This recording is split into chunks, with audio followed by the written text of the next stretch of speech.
think Tevez going to Juventus, what a coup that was for me. I mean, on a head-to-head battle, Atletico Madrid can do more damage to Barcelona than the other way around. Either he's really blind or he's fixing the match. I can't see it any other way. it is an upset. You would expect Man United to go and win there. Over $1 billion was paid in transfer fees between the clubs in Europe. And Bayern Munich are going to be favourites for me against anybody at home in the world. The 03-04 season, actually, Olympiacos have won 8 of the last 10 domestic league campaigns, so there is only really one team in Greece, which we kind of already knew. Because things have been pretty much decided, just as a quick glance before we go through the table, PSG is going to lock up this thing with one more point.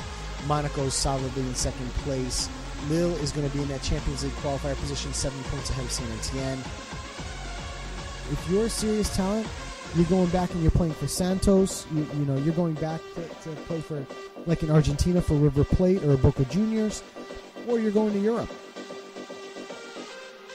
He looked like the Ryan Giggs of old. He was more creative than any player on the pitch. He made Mata look stupid. He made Rooney look silly. I am your host, Joe Usello. My co-host, Rob Rojas. My trusted co-host, Ben the Machine. Good evening, everyone, and welcome to episode 55 of Low Limit Football on Low Limit Poker Radio. I am your host, Joe Usello, and very excited for tonight's year-end extravaganza. This is a show that me and the boys started working on right when we finished episode 54 last Monday, and I never thought it would actually get to be this big, but it is blown up. We've got 4 incredible guests coming on tonight. I talk about big names. It's kind of a who's who in the football world, especially in the United States. 2 of the most familiar faces you're ever going to see in American football in Tommy Smyth and Phil Schoen. We have writer extraordinaire Tim Vickery joining us from Rio de Janeiro tonight, and we have the internet sensation Victor Scamorza joining us later on to talk about pretty much anything football. Going to turn it over to Ben. Ben, what's going on, man? How are you tonight? Unless I have lost Ben. Hopefully he is still alive and kicking. Let me see if Rob is on the air. Rob, are you with us? Let's see. There we go. I think we should be able to have you now. Ben, are you there? Can you hear me? Yeah, I got you now, finally. Thank God. How are you? Yeah, I'm good. You're showing my microphone working, but yeah, is that okay? Yeah. I apologise, guys. Bit of a technical fault, but yeah. To answer your question, yeah, I'm good. And like Joe said, we've got 4 great guests. Lots to talk about. Lots of draws being made. Lots of shock results, and like I said, it's going to be a great show. And can't wait to get started. Agreed. And hopefully, we've had our internet computer fail happen for the evening. Right when we kicked off, for some reason, the audio disconnected just miraculously. I mean, I actually stepped away from my computer and it did it all on its own. So hopefully that won't happen again. Rob Rojas, what's going on, man? Doing great. Yeah. How about yourself? Good. You're going on a little journey coming up pretty soon, right? Yes, I am. Yeah, I'm excited for you, man. I'd love to be traveling, especially over the holidays. It won't be so bad. I think you're going to have a good time, and the weather's going to be really nice down there, right? Of course. Very hot. Hopefully it's going to be good for Christmas vacation. As far as I know, it ain't going to snow. That's all that matters, man. So a couple of things that I want to just kick off really quickly.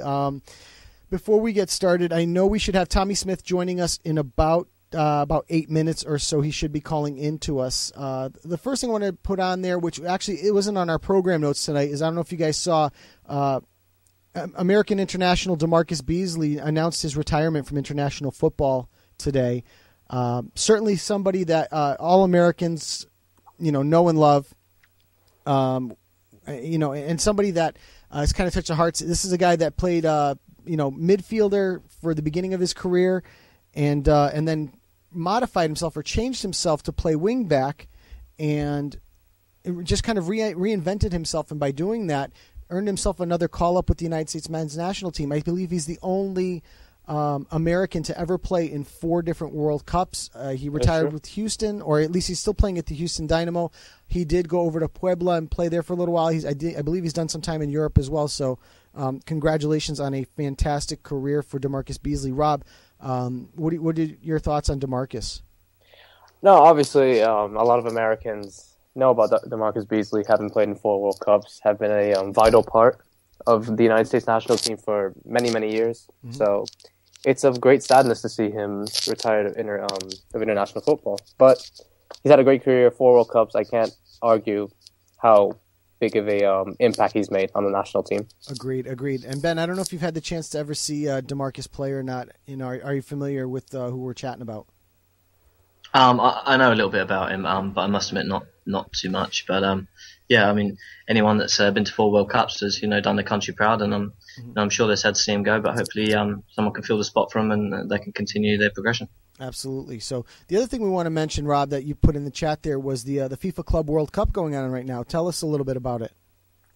Yeah, absolutely. Obviously, the FIFA Club World Cup is a tournament that features all the continental champions from North America and South America, Europe, Oceania, Africa, and Asia, the club champions, and they're competing in the tournament to be basically called the champion of the world in terms of club level.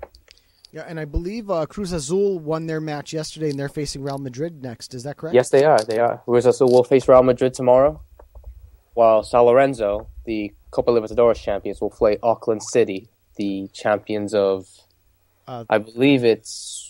Is it Australia, or is it kind of... Oceania. Yeah, okay. Oceania, New Zealand. So that, and is that a semifinal situation there? Because I saw the pictures of the Australian team playing in. It looked like a pool. It wasn't. I don't know if you could even call it a pitch. It looked like a pool. It was amazing, and I was going back and forth with Wanarango saying that they should have a judge awarding points for dives at this point when the players dive because there's so much water on the pitch, and I said, yeah, it should be the 4th official, and and they should be awarding medals and that sort of thing.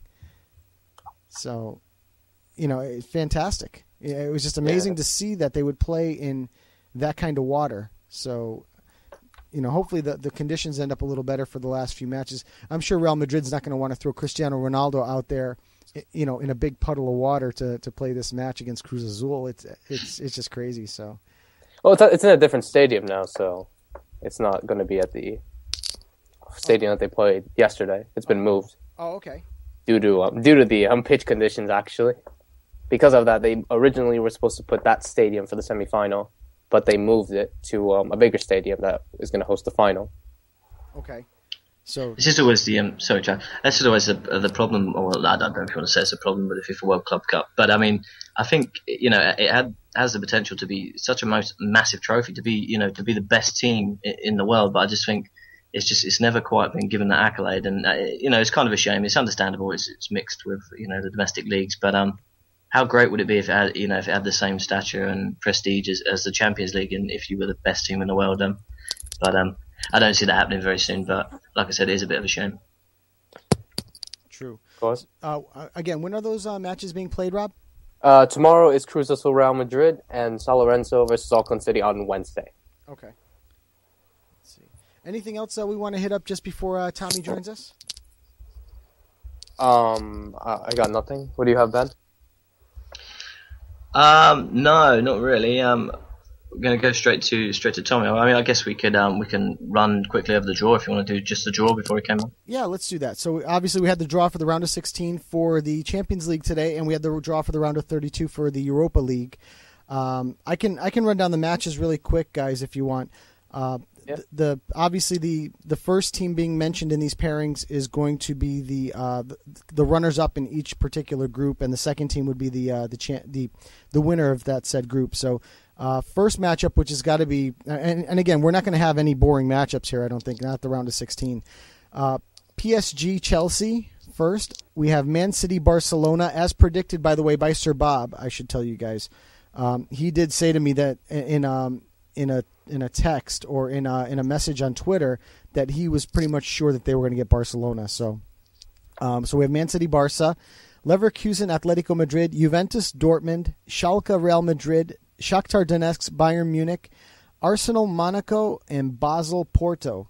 Let me ask you this, guys. What team is the happiest team? Ben, I'll put that question to you. What team is the happiest team of this draw? Actually, because I was looking at both the Europa and the Champions League. You know, I think Juventus have got to be pretty happy, really, considering that they drew 0-0 and they didn't win the group, and that tie versus Dortmund on any other year would seem to be on paper a really tough tie. But I really think Dortmund are having a horrible time of it. They're still on the playoff relegation zone in Germany, and considering Juventus finished second, that's not really a bad tie. I mean, if you look at the fact that they could have been facing Bayer Leverkusen. I mean, Joe, you're a Juventus fan. If I said to you at this moment, 2 legs versus Bayer Leverkusen or 2 legs versus Borussia Dortmund, which one would you take?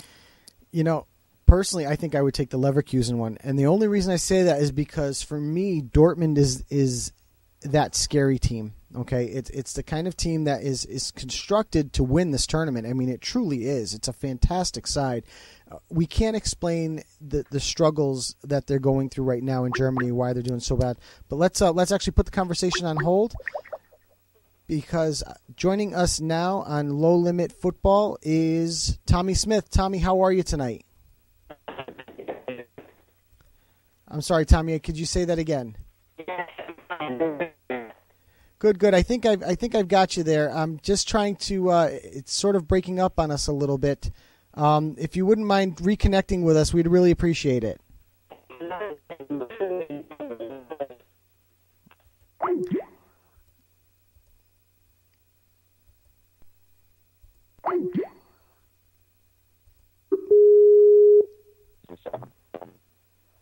Okay, are you guys still there? Yep. I don't know what happened there with Tommy's call. All of a sudden it was in, and it was just so degraded I couldn't even hear him. So I'm hoping he'll call us right back. And there he goes. Let's see. And let's make sure we have you on the line this time. Tommy, can you hear us? I can hear you plain as day. Fantastic. How are you tonight?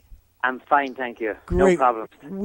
We're incredibly excited to have you on, and I know we only have you for a few minutes, so I'm going to jump right into it with a little talk about with the Champions League draw that happened earlier today. We were just asking a question. I'm going to pose the question to you. What team in the Champions League draw this morning is the happiest? Oh, I would say that Real Madrid would be fairly happy. I mean, they're up against a foe that they know they can take care of, at least based on last year's form and the way they're playing. I mean, they've won 20 in a row. They're going for a record. But I would say that if you look at from everything that happened, they would be the happiest. Okay. Yeah, and look, if they would win it, which I believe they are one of the big favorites to win it at this time, they would not have lived in La Decima world for very long until they hit 11. So just an amazing team that keeps on trucking along. I'm going to send you over to my co-host, Rob, who has the first question for you tonight. So, Rob, go ahead. Yeah, thanks, Joe. Hi, Tommy. I just have a question. Obviously, this draw is full of interesting matches, but I have a question for you. What do you think is the most interesting match for the round of 16? You know, there are a lot of matches that when you look at them, they really don't jump out at you. The most interesting match, and of course it's a long way until the Champions League on the next phase is played. It's not played until way deep into February. I think the most interesting match has to be Barcelona against Manchester City. I mean, two teams that they have this season, they've done okay, they've struggled, they've done okay, they've struggled. And it'll be interesting to see. I mean, we'll know much more about it when we get closer to it. Aguero, obviously, if he wasn't playing, that would be a huge loss for Man City. I think Man City were a little bit unfortunate in the fact that actually that they drew Barcelona, because Barcelona are a very difficult team to beat, and certainly a very difficult team to beat in the Champions League. I think that's the most interesting game that I see in it. Okay, obviously that match is a rematch from the round of 16 last year. So my follow-up question will be, do you believe City can get revenge on Barcelona this time around? I don't think so. I'm not convinced about City. They haven't really convinced me that they're that they're playing good enough football to beat Barcelona. Maybe by the time February comes around, I may change my mind because City may be sitting on top. They may have caught on past Chelsea and be sitting on top of the Premier League, and they may be playing all kinds of great football and scoring all kinds of great goals. But right now, if I was forced to put a bet on now, I would be putting my money on Barcelona. I think Barcelona would be fit to take care of City at the moment. Okay, that sounds about right. I'm going to pass it over to Ben for his question. Yeah, hi Tommy. How's it going, Ben? Yeah, I'm great, thank you. You? I'm pretty good, thank you. We're going to go to the other side of the coin now. Do you see any upsets coming from the round of 16 now that we've got the draw? Yeah, it's hard to envision. I mean, when you look at the draw for the Champions League, you kind of say, well, all the pieces kind of fell into place for everybody except City.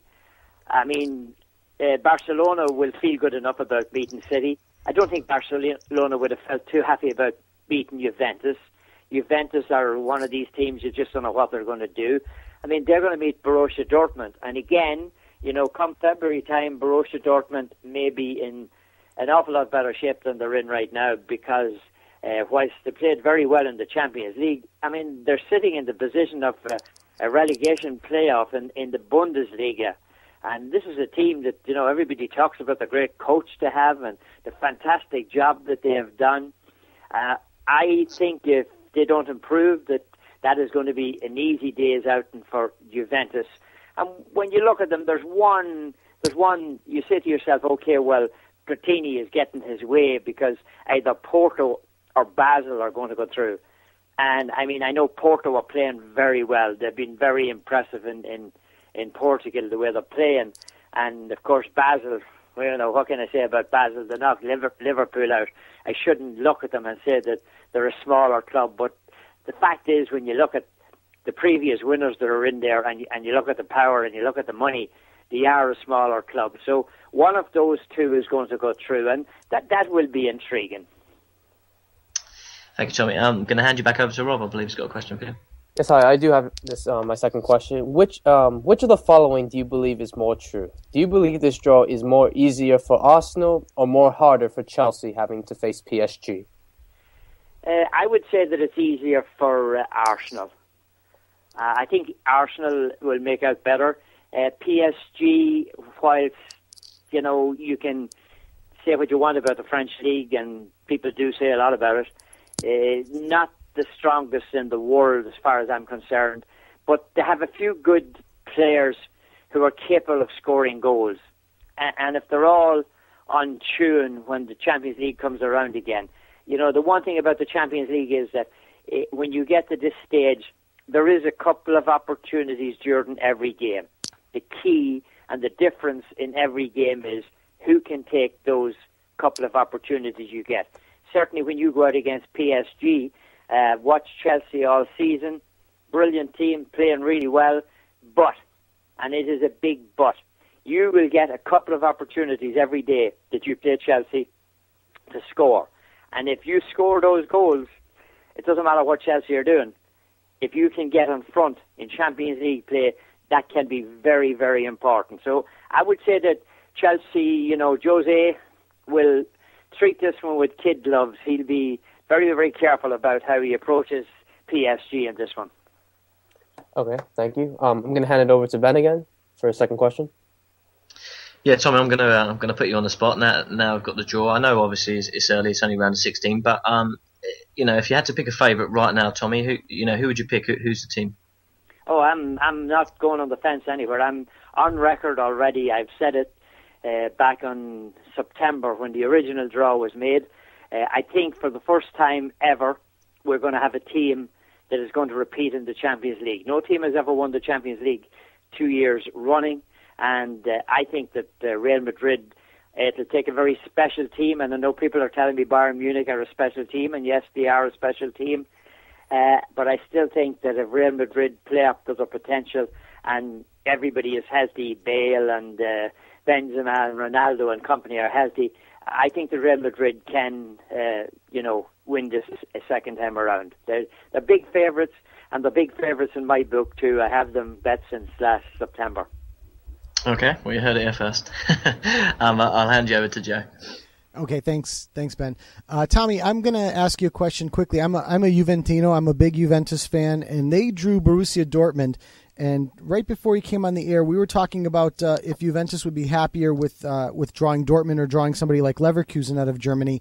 And I would have chosen Leverkusen because this Dortmund side, I think, is scary good. Even though they're not performing well in the domestic league at the moment, they ran through their league. In fact, they didn't even give up a goal until that last match at Arsenal.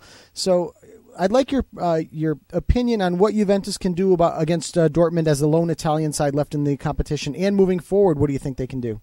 Yeah, I think that Juventus this year can, the Italians, as you said, the Italians haven't done really well in Champions League play of late. No disrespect to them. You're probably right. Juventus would probably have much better, would rather have got Leverkusen, because the fact is that we all know that what Borussia Dortmund are going through now, it's not going to last. Well, we don't think it's going to last. They have a few players that are going to come back from injuries, and when time comes to play in the Champions League, they may have the ship righted again, and Juventus will have a very difficult time against Dortmund. But it's strange. I mean, when you look at the league now, and you look at the draw now, Juventus are sitting on top of Serie A, and Dortmund are sitting in the relegation spot, or the relegation playoff spot in the Bundesliga. And here we are saying, well, maybe Juventus might have a tough time against Dortmund. It just doesn't seem to make any sense. But of course, that's why they play all these games, guys. We know that it never makes sense, and by the time it comes around to playing the games, it may make even less sense. But I still, if I was having a bet on, my money would be on the grand old lady. Mm-hmm. I'm going to send you over to Rob. I know Rob has one last question, and then Ben has one last one as well. So, Rob, go ahead. Actually, I have two last questions, if that's okay. But all right. That's fine. No problem, guys. No worry. Don't. Just relax. Okay. Thank you, Tommy. That's really appreciated. My first question would be, what has been the most surprising parts of the Premier League this season?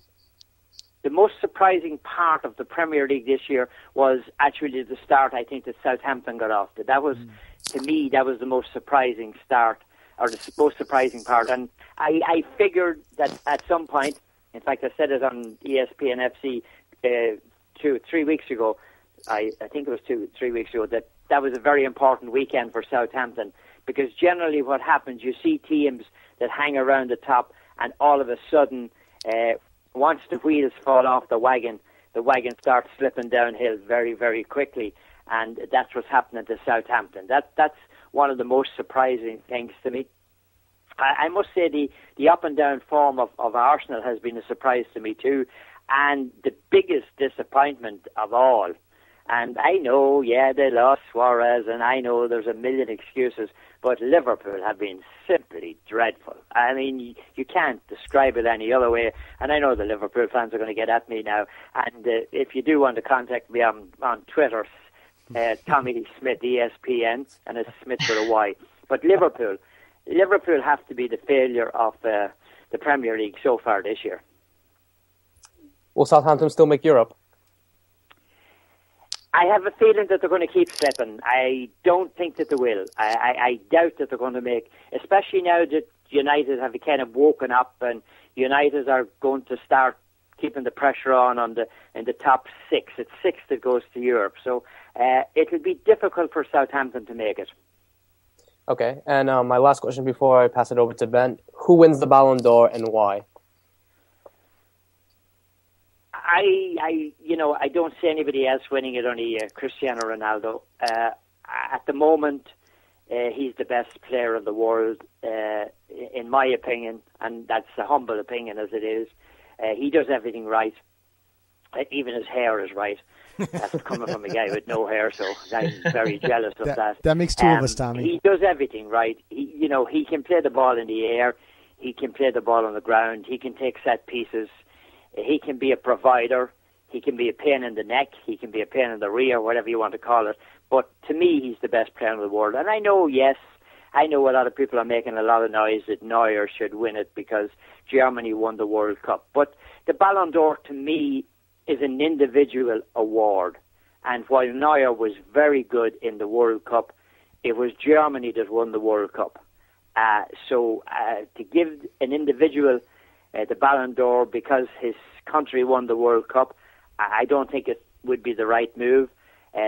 Ronaldo proves us week in, week out. I mean, what is he, 25 goals in 15 games in the league or something this year already?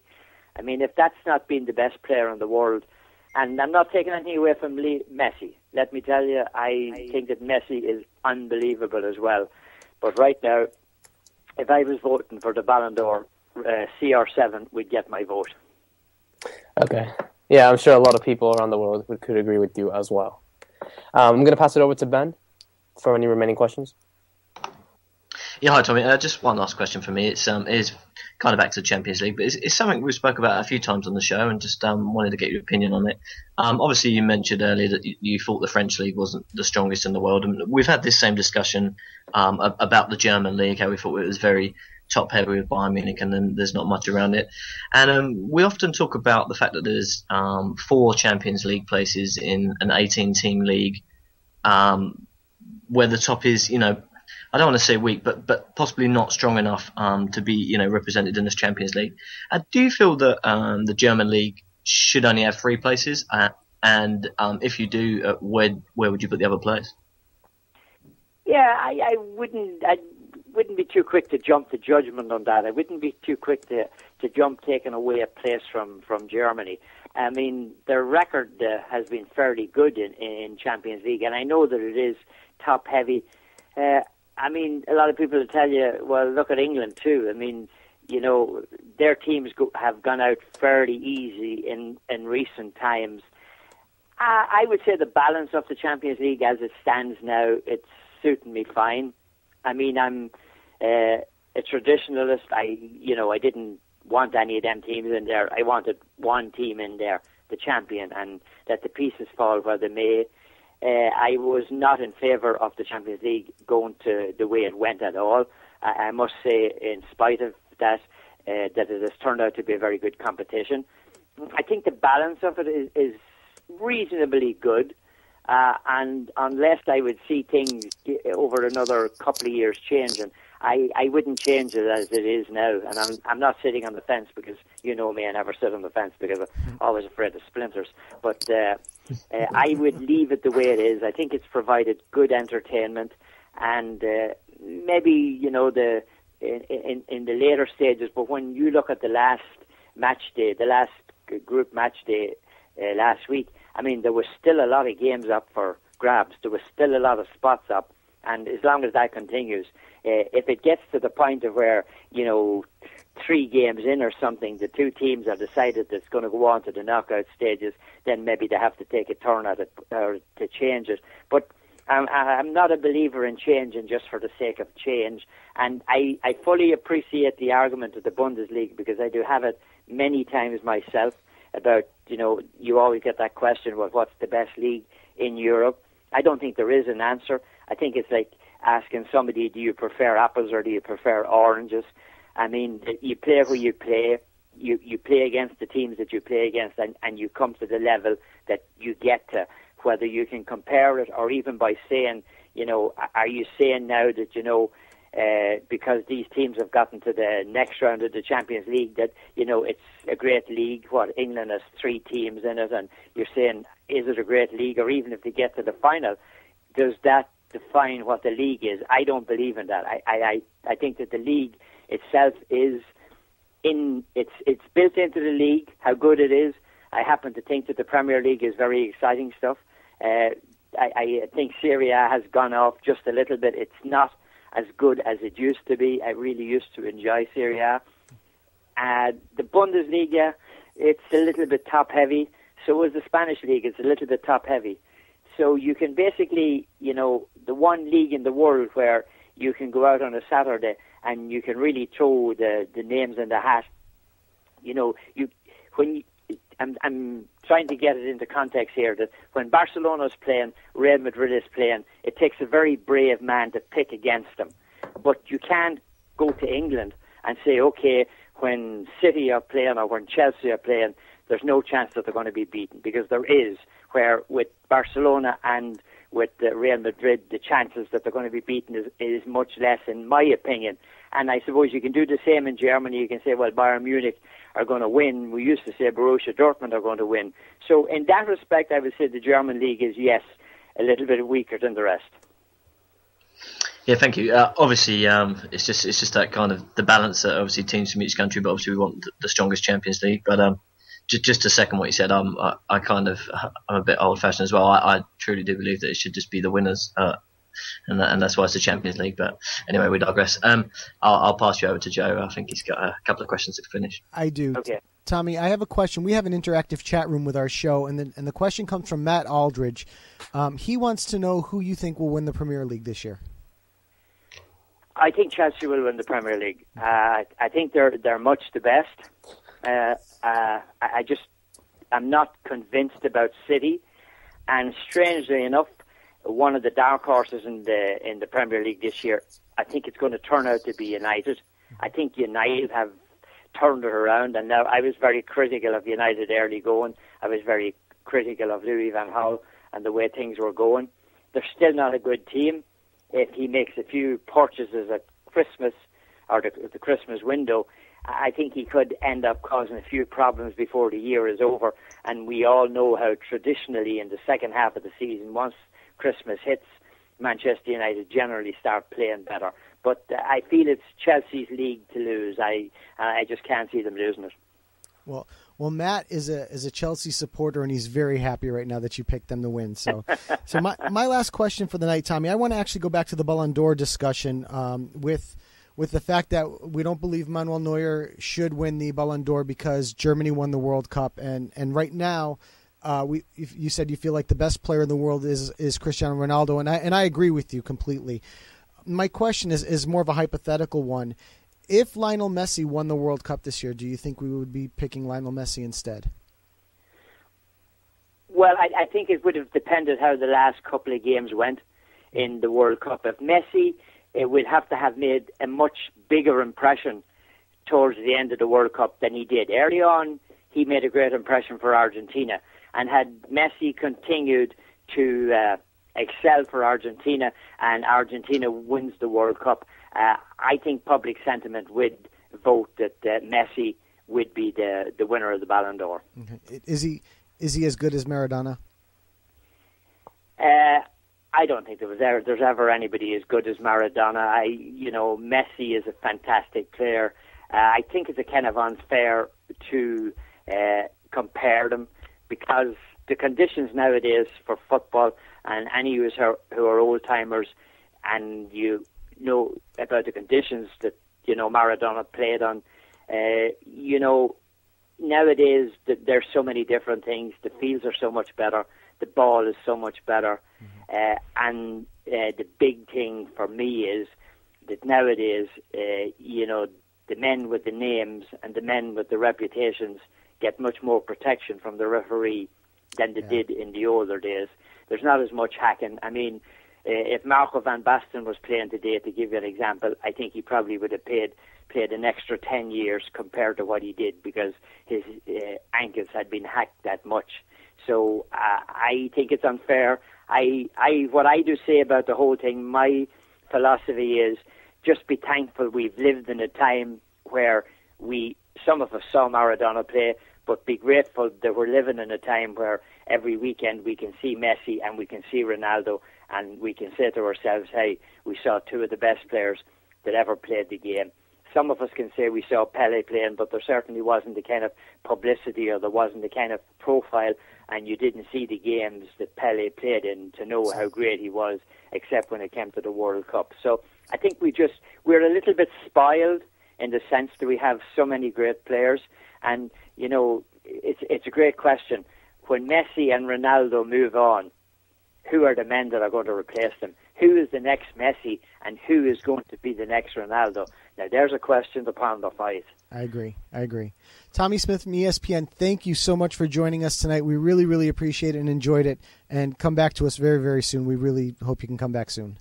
I certainly will, and a very, very happy festive season to all you guys and your families and to all the listeners out there, because you guys are what is making soccer tick in America, and, you know, it needs all the help it gets, and the help that you guys give it is very much appreciated, and I certainly enjoyed talking to you guys, and you take care of yourselves, okay? Thank you, Tommy. Have a good holiday. Thanks for coming on, Tommy. Yeah. Merry Christmas. Take care. Right. And that was Tommy Smyth. Guys, so excited to talk to him. What are your thoughts? Rob, I'll go to you first. No, obviously, knowing Tommy Smyth, he's a really famous person on ESPN, speaking obviously football and all that. So for him to be able to come on the show to talk for only a good 20 minutes or so, I'm really grateful on that. You know, when I was telling people that I work with today, you know, about tonight's radio show, and I was telling them, you know, that Tommy Smyth was coming on, they all instantaneously, first of all, they have no idea about some of the names I throw out at them. But when I said Tommy Smyth, they knew right away. You know, the man's a legend. Everybody knows him. He's been on television for years. I was reading his bio that he previously did the Metro Stars, so he's certainly, the people of New York know him very, very well. And a fantastic speaker, and certainly knowledgeable. You know, when I first talked about doing this show and having him on, we were really going to keep this at the Champions League level. And for us to be able to just wander off and talk about the Bundesliga and Ligue 1 and Serie A and all the other leagues, just shows you the depth of knowledge the man has in terms of this game. So, Ben, what were your thoughts? Yeah, really just echoing what you said, really. He was, you know, easy on the fly when you could pose questions about different leagues. He's very knowledgeable about everything he's talking about. And, you know, to get an opinion on the draw first up for us to throw at him, and it just shows he's a knowledgeable guy, and everyone's got an opinion. But yeah, a great guest, and you know, hopefully one of many. But yeah, hopefully we can get him back on another time. Yep. So we're about 20 minutes away from our next guest, which is Phil Schoen from beIN Sport. Another one that I'm really excited to talk to, because one of the arguments you see, and Ben, you won't see it as much, but Rob, you'll see it more, is in the United States. There's always the discussion about how we don't have a football announcer who's a natural, and a lot of the folks here point to Ian Darke and say, you know, we constantly have to have people from England give us that play-by-play and need to do that for us. That none of them ever talk about Phil Schoen, and Phil Schoen is incredible, and the team of him and Ray Hudson are second to none. Even with Ian Darke and Taylor Twellman, when they're doing some of the matches for ESPN and the JP Della Cameras of the world, who's excellent as well. But Phil Schoen, you know, is fantastic. And my understanding, and this is also according to Ray Hudson, the man just eats, sleeps, and breathes football. Nothing else. Like if you want to talk to him about basketball or baseball, he has no idea. Football, he can tell you, you know, what the third best striker in the San Diego Flash did this year for goals and assists. I mean, it's amazing the amount of knowledge the man has. So I'm very excited to talk about him or talk to him about a bunch of different football topics. And I know the guy, we were going to keep it with the Champions League with him as well and kind of mimic the interview we did with Tommy Smyth, but I think we can probably jump off the beaten path with him just as much. So so guys, let's break down these draws a little bit. Ben, I know you did some homework on the Champions League draw once it came out. Give me one of the matchups. You know, I know we're gonna save the Man City matchup for the ManCity Corner. So give me a matchup that you kind of did a little research on that we haven't talked about yet. Well, I think really we have spoke about the ones that I did the research on, and obviously we're saving the Man City one. But obviously I think Arsenal got a decent draw. I think that they've got to look at that Monaco draw and think that, you know, that they've got a decent chance of coming out.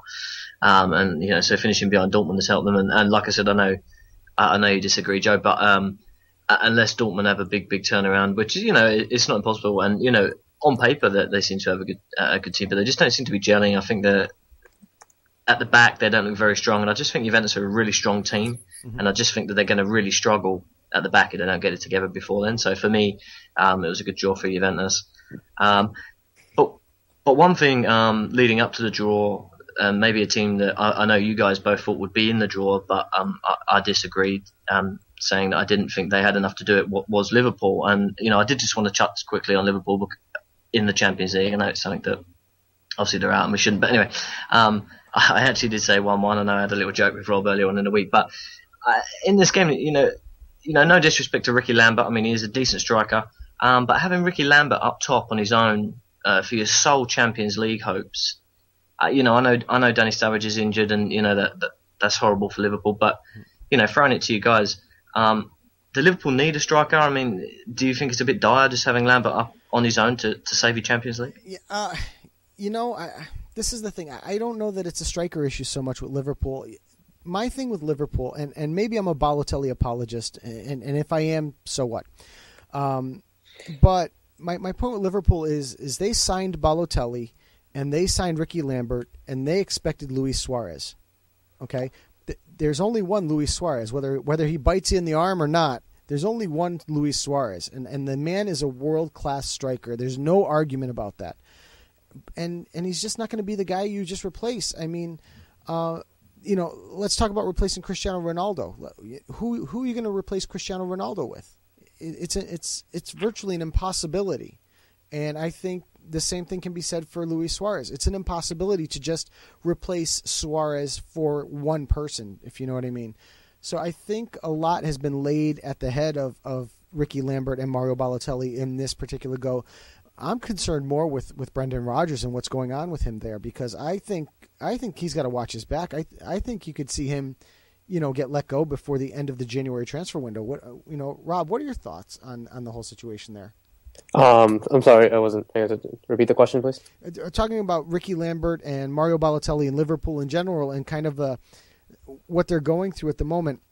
But my concern is more Brendan Rodgers than anything else. So your general thoughts on Liverpool and what they're trying to do.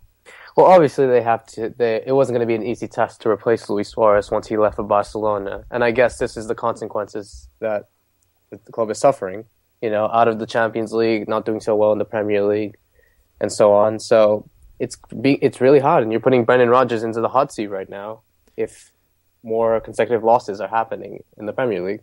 Right. Now, I'm just looking because I thought they went to the they did go to the Europa, and they're going to play Besiktas in the first round of the Europa. So not an easy draw for them, but certainly a manageable draw that they could easily get through. We do have about 15 minutes before. Oh, sorry, I just want to say something. Go ahead. No, Istanbul is a place that Liverpool do know good and well. Mm-hmm. Yeah, but it's certainly not an easy place to play in.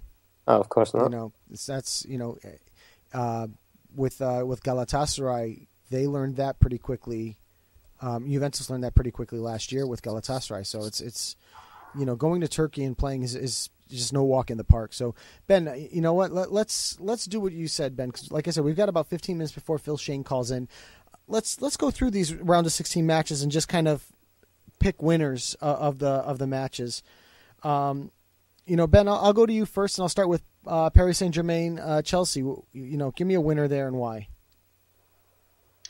I think Chelsea look awesome this season. I don't think that, everyone's mentioned them as possible winners of the Champions League. On a whim, I think that they look the complete package now. I think last season possibly they needed one or two players, and I think Fabregas and Costa, is doing what he did at Madrid, and that to me it just seems to have filled the gap. And I think Chelsea, they look good at the back. I think that Mourinho seems to have tactically the game's done. He seems to be very good at just ending games once Chelsea get ahead, and then they've got the speed to catch on the break as well, and they're quite just as comfortable playing counter attack as they are breaking teams down and knocking the ball around. So for me, although this PSG team, it's a really it's a decent team for me, this PSG team. I know he was saying that the French, saying earlier that the French league's possibly soft, but PSG, the best team in that division by a mile, and they're going to give Chelsea a game, no doubt, over two legs. It's not going to be a walk in the park for Chelsea by any means, and I think they know that, and I think Mourinho knows that.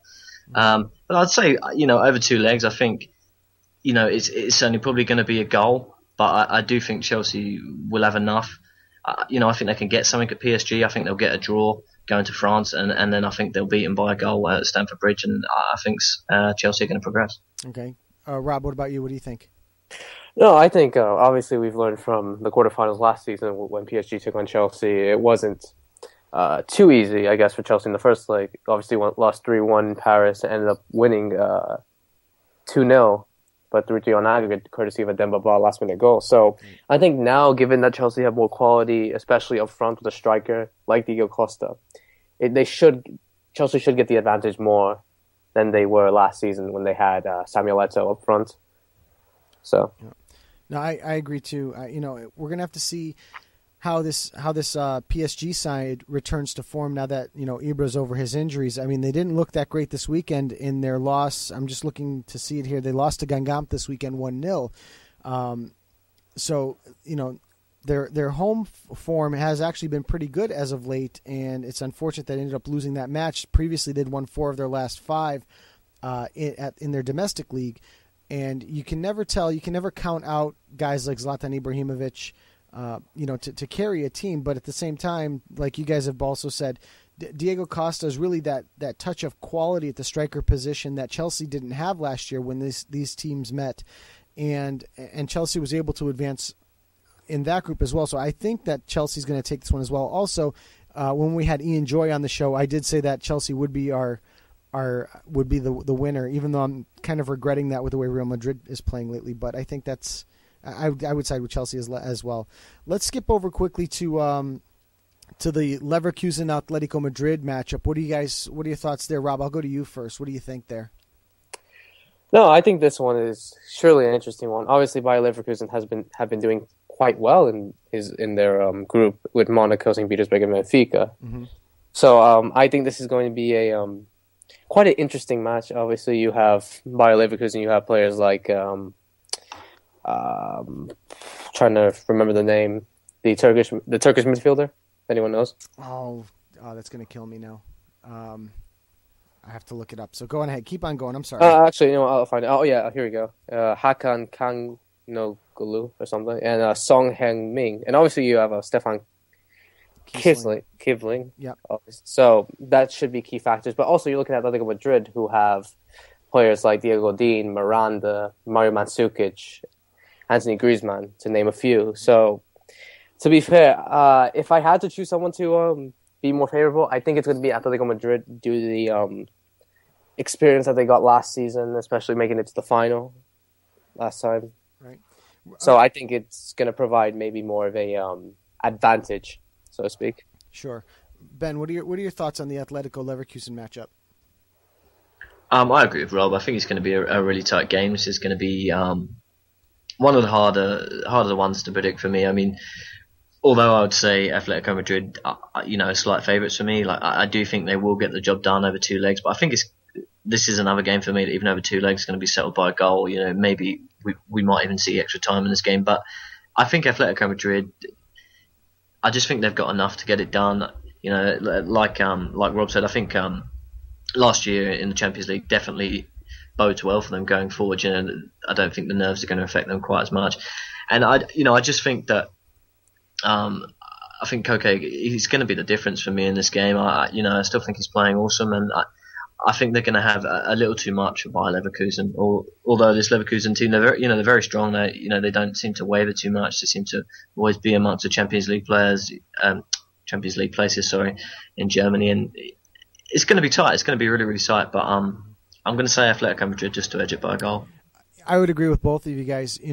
Stefan Kiesling is definitely an excellent striker for Bayer Leverkusen. I did get a chance to watch them a little bit in the domestic league over the past couple weeks, and they do play a nice style of football. But Atletico on their back line, like we had mentioned with Godin and Miranda back there, are they're so strong defensively. And to put it into perspective, the home that they played against Juventus, they didn't give up a goal to Juventus. So and Juventus has got Carlos Tevez, Paul Pogba, Arturo Vidal, the free kick specialist in Andrea Pirlo. They do have some firepower at Juventus, believe it or not, and didn't give up a goal to them on either leg. So, I think the quality on defense for Atletico Madrid is what's going to carry them through not only this round, But the next couple of rounds, I also think that you've got Cholo Simeone, who's certainly been there before. Obviously, he took this team all the way to the final last year. He definitely has the ear of the players, and he's to me seems like a player's coach. So I think he can motivate these guys for this matchup against Leverkusen, and I do think Atletico move through on this one as well. So let's take one more, guys, because I'm just going to keep an eye on the clock for Phil Schoen. Let's take something that's going to be a little bit of a tougher one. Let's talk about the Arsenal-Monaco matchup, guys. Ben, I'm going to throw this to you first. This matchup really, really intrigues me. What are your thoughts on this one? It's another intriguing tie. Like you said, I don't think you get easy games when in this league. Obviously these are the best 16 teams in Europe, so but I don't think Arsenal have particularly impressed me this season, really. I mean, they've been a bit stop-start, not so much in the Liverpool bracket, but still, they're not in the Champions League places at the moment. They just can't put a run together. They don't look great at the back, like of the top six. I think they've let in the joint most goals. They're not, they're not even, for me, they're not scoring as many goals. Creating as many chances as they did last year.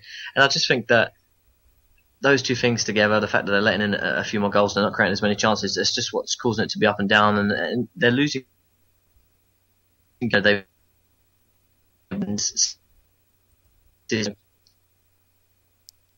I'm starting to lose you.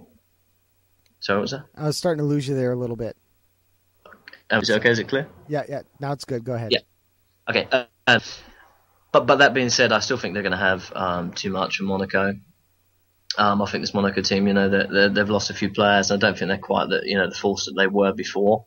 And I think Arsenal are going to have enough to get through this round. And I think you'll see them in the quarterfinals. But I just think that something has to change between now and the quarterfinals for me to put Arsenal any further. Mm-hmm. So Ben, if it sounded like you broke up there again. If you wanted to give us a prediction into the match, what do you think? Go. I think we'll go. Ben, you're breaking up. Rob, I'm going to go to you quick. What are your thoughts on Arsenal Monaco? I think this is the obviously the ideal matchup that Arsenal wanted. Obviously, for the last 3 or 4 seasons, Arsenal haven't been not getting reasonable opponents in the round of 16 for the Champions League. So it's finally a breath of relief, Arsenal, so to speak. So I think, they should be able to do the job against this Monaco side. Alexis Sanchez has been on form quite amazing so far this season, and I believe him and obviously another key players from the team should do well, and that provides them the advantage that they have against Monaco. Mm-hmm. I agree. It's going to be interesting. Monaco's really had a great run of form right now in the in Ligue 1. Moving forward, they met up this weekend. They managed to beat Marseille, which is a match that I had predicted a draw in. So they're actually playing very, very well. I can actually go back and look at their run of form at the moment in Ligue 1. They've moved their way up to 6th. They are 3 wins, 2 draws, and a loss in their last 6 matches. So they are playing very, very well. And Arsenal, you can't really tell what's going on with them at the moment because they're kind of an ebb and flow. I wanted to ask Tommy Smyth, and I'll probably save the question for Phil Schoen, what happens to Arsene Wenger at the end of the year, especially if they don't make the Champions League next year?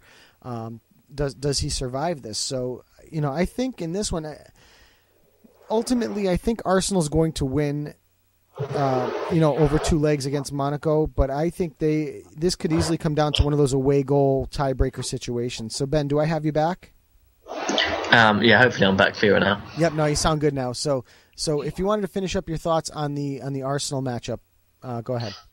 Yeah, like I said, I do think Arsenal will come through this, but I think you hit it on the head really. That, like I said, the form's been a bit ebbing and flowing. They haven't looked great, and I don't think, like I said, they're creating as much going forward, and I think they're looking a bit shakier than last season in defence as well. But I see them getting past Monaco. I think they will go through by a goal or 2, but like I said, I don't really see them getting past the quarterfinals. Mm-hmm. And to answer your question, I think if Arsenal don't make the Champions League this year, then I think Arsene Wenger really could go. There was a lot of rumours going around, will he survive, which I thought was a bit unfair earlier on in the season.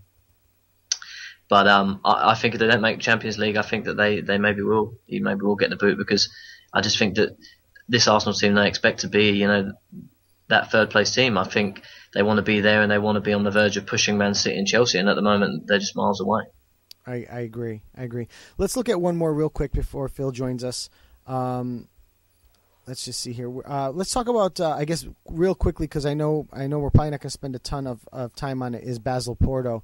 In terms of Porto, like Tommy had mentioned before, they're actually playing very, very well in the domestic league. Won their group and now face the Swiss side of Basel. Basel, again, like Tommy had said, is no pushover. They eliminated Liverpool from this competition, so they're a team that certainly can compete. I think in this one, I think Porto, a lot of times just going to Portugal and playing a match there is very, very difficult. Juventus learned it last year with Benfica, who actually made it to the finals of the Europa League last year. So I think in this one, I'm probably going to take Porto over Basel, but it's, again, a situation where it's going to be very, very close in the end. Rob, what are your thoughts? Yeah, I like to agree, but I do agree that Basel have been doing quite well in the Champions League, obviously beating Liverpool in Anfield and getting them eliminated. But obviously this Porto side has also been dominating so far in the Champions League, especially in their group. So I think this is going to be more the advantage to Porto to win both legs. I agree. Ben, how about you?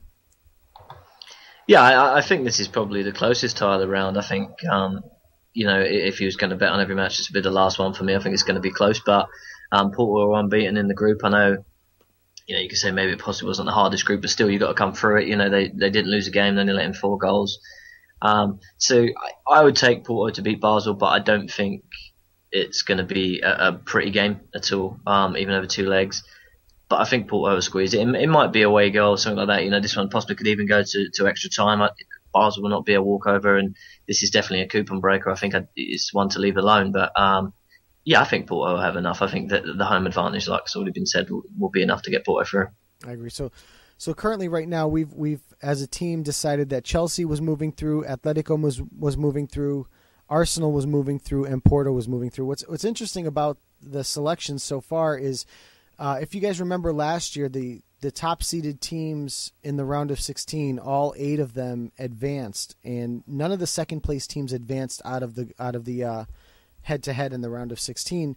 And we've already gone through and selected one team that's actually going to advance, which is Arsenal will advance as a second place team out of the round of 16. So going to be interesting. I think this year, for some reason, guys, last year when we looked at this, it kind of fell true to form like that, where it was that first place team was markedly better than that second place team moving into the round of 16.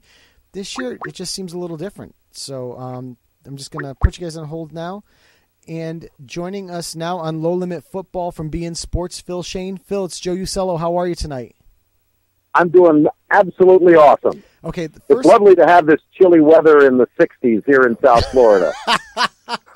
I'll trade with you with my 30s any day of the week if you're so inclined to. The most important question I want to ask you first and foremost is, how's your daughter's game going? Still 0-0, but, well, this almost 1-0 for the good guys. Okay. But it's actually been entertaining. After about a month and a half in, it looks like they've remembered how to play. It usually helps. So yes. The first question. Thanks for asking. The first question I'm going to pose to you comes from your cohort, Jeremy St. Louis. He tells us to ask you about your love of all things Doctor Who and Starbucks. Well, the Starbucks, in all honesty, I just love coffee. I even end up getting a Gaggia, Academia in the house because I wanted to make it myself, and my wife likes to make it for company, but every time she would try and make it, she would either break it or I'd have to clean it. So I ended up getting one of the push-button varieties. But every so often, which is probably a couple times a week at least, probably head to Starbucks or Second Cup, which is a Canadian chain that's down here now also. believe me, normally I don't need too much caffeine working with Ray and covering soccer, but occasionally with 2 kids and 4 dogs, it comes in handy. Yeah. And as far as Doctor Who, that's been right up there with Football Made in Germany and Soccer Made in Germany and Soccer Stars. It was from the 70s watching Tom Baker, and it's just continued since they brought it back with Christopher Eccleston and now with Peter Capaldi. I love Sherlock Holmes and I love Doctor Who. There's just something about the two of them that if you put them on, you can guarantee I'm not moving for the next 90 minutes. That's me in Star Trek. It's usually once it's on, I'm stuck. Yeah, no, I'm with you. The first thing I want to ask about is your work with Ray Hudson. We've had Ray Hudson on the show previously, and I was waxing poetic about you two as the dynamic duo. How people in the United States talk about how we need an announcer of our own that gives us our own brand. Everyone points to why do we need Ian Dark doing his thing and we should have our own guy. I've always thought that we do have our own guy. He's been here the whole time and it's you. But my question to you is, when did you learn to get out of Ray Hudson's way when something exciting happens? You remember watching those Bugs Bunny and Roadrunner cartoons where Wile E. Coyote would end up getting run over by the steamroller? Yes. I just didn't need to see the Acme on the side of the steamroller after a couple of times. But in all honesty, I don't mind getting out of the way because I'm interested in what he's going to say too. I mean, probably the hardest part of my job is not cracking up. Right. But it's, first of all, very kind of you to say. Right up there with watching or listening to Toby Charles and Mario Machado and watching Doctor Who was following the NASL. And watching Ray as a player and Nene and Gerd Muller and the like, and it was absolutely fantastic. And then to see the U.S. in 90 and 94 start to do it, and then with MLS, it was a love I've always had. I was also the kind of kid that would, growing up, run over to 7-Eleven to grab the Street and Smith or the Who's Who the first day it opened up. I'd be the one with the transistor radio under the covers at night, trying to catch the St. Louis Cardinals or Cleveland Indians or whatever was on. I even remember having, I doubt it was from Los Angeles, but one atmospheric day, grabbing even a chance to listen to Vin Scully for a few hours. So it was just something with sports and soccer. And when I graduated from Bowling Green, got a job 4 years out working in New Jersey, the radio station. It just coincidentally happened to be the station with Rutgers, and when Peter Vermees and Alexi Lalas were there, and Bob Riasso started a coach's show. So it just fell into my lap that by the second year I was hosting it, and it was starting to sink in that, hey, maybe I could make a living at doing what I love. And it has been absolutely fantastic. And then to get the chance to work with the great people that I do and cover the sport that I love, where I love, I have been blessed beyond compare. I guess I'm just trying not to screw it up. I hear you. We were talking about the Champions League. I'm going to actually get down to the actual football questions now. We were talking about the Champions League here before you came on the air, and we just posed this question to Tommy Smyth a little earlier in the show tonight. What's the most intriguing matchup of the round of 16 that you saw come out today? Ooh, okay. And I don't have it because today was a relative off day, and I was working for about 21 hours yesterday, but as an Arsenal fan, I was keeping a close eye on that, and the fact that from a Gunners perspective, who probably thought that Arsene Wenger should have left 3 years ago, I still see the possibilities of some silverware again. I know an FA Cup is nice, but I'd like to see them win a championship, and if that then obviously Europe would do. And while Monaco might have one of the best defenses in all of Europe, I mean, just being able to advance, and not just advance, but win your group, only scoring 4 goals, 2 of them on the final match day, gives you an idea what they've been able to do. But I don't think, from an Arsenal perspective, there is a better matchup for them. So I think even Porto would provide more of an offensive threat. So I think even if they do allow a goal against Monaco, it's not a team that's going to just steamroll you like a Bayern or a Barcelona or even with the Real Madrids of the world. So, again, from an Arsenal perspective, that really jumps out to me. And the other point, I guess, even including Europe, is how things can change relatively quickly to the point where you don't really want to make snap judgments even on 1 year. But I think this is a year that could look very good for Serie A and could look very bad for the Bundesliga. And while I personally think the Bundesliga is arguably a top 2, at worst 3 league in the world, there's a very good chance that Bayern Munich might be the only team that comes out, where Italy has a very good chance of having 6 of their 7 progress. So, again, I think the one thing that really jumps out is that there's so much that can happen with almost any of these matchups. I think once you get through the group stage, you really start to see things level out, and almost anything is possible. Yeah, and as a Juventus fan and an Italian fan, from your mouth to God's ears, I hope you're right. So, well, again, Juve is one of the tough ones, and like I said, I think even Sporting is another one that if they play up to potential could win. Juve, if they play up to potential, could win, especially considering the fact that while Dortmund has been phenomenal in Europe, they have been abysmal in league, and the fact that that's probably more close to where their actual, not to say ability, let's just say their team is at the moment. The fact that this is a team that has some problems. I mean, they were even talking, I know they've denied it now, but there were even rumors and reports coming out that Jurgen Klopp might be canned. And that just gives you an idea of what desperate straits they've had. They're just above the relegation zone now by a tiebreaker. So again, I think they have to, in many ways, worry more about what's going on domestically, which could mean that Juve maybe gets a slightly better matchup. And what Allegri has done successfully that Conte was unable to do is by switching to the 4-back, it gives them the opportunity, the ability to match up better in Europe. And I don't think we've even seen the best of Juve yet. Okay.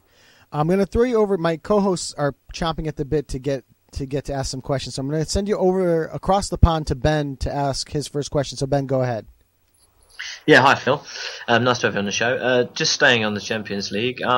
Who's your favourite? Who's your pick at the moment for the Champions League? It's hard because there's 3 teams that really jump out. In all honesty, there are 2, because I think Barcelona there's a ton of questions about right now. And Luis Enrique, it seems like every time he has the answer, new questions pop up. Even this past weekend where they struggled to a draw, he had success going with the 3 in the back with Bartra, and I was kind of wondering maybe that's what he would do to allow a little bit more push. But he didn't. He ended up bringing Adriano in, and there was just nothing there. In some ways, it's though they're still stuck in Pep Guardiola version 1.0, and the best teams and the best organized teams have learned how to defend that. So I have questions about them. But as far as Bayern Munich and Real Madrid, sure, there is the possibility of having an off day and losing. But those 2 teams seem to be the class of the crop. And I think if you're actually going to toss a third one out there, it's probably Atletico, in the fact that even though, again, they stumbled, Diego Simeone just seems to have the ability to get his team ready for games that they need to be ready for. So it might not be the prettiest match for Atletico, but most of the time when he needs it, he'll find a way to come out on top. Okay, staying with La Liga, actually, since we're on the topic. Who's your pick for La Liga? I assume it's Real Madrid, but why do you think they have the edge over Barcelona? Carlo Ancelotti. I mean, there's no doubt in my mind. We're talking about a guy, let's say, at the best, Cristiano Ronaldo is difficult to deal with, but Carlo Ancelotti makes it look like Sunday school.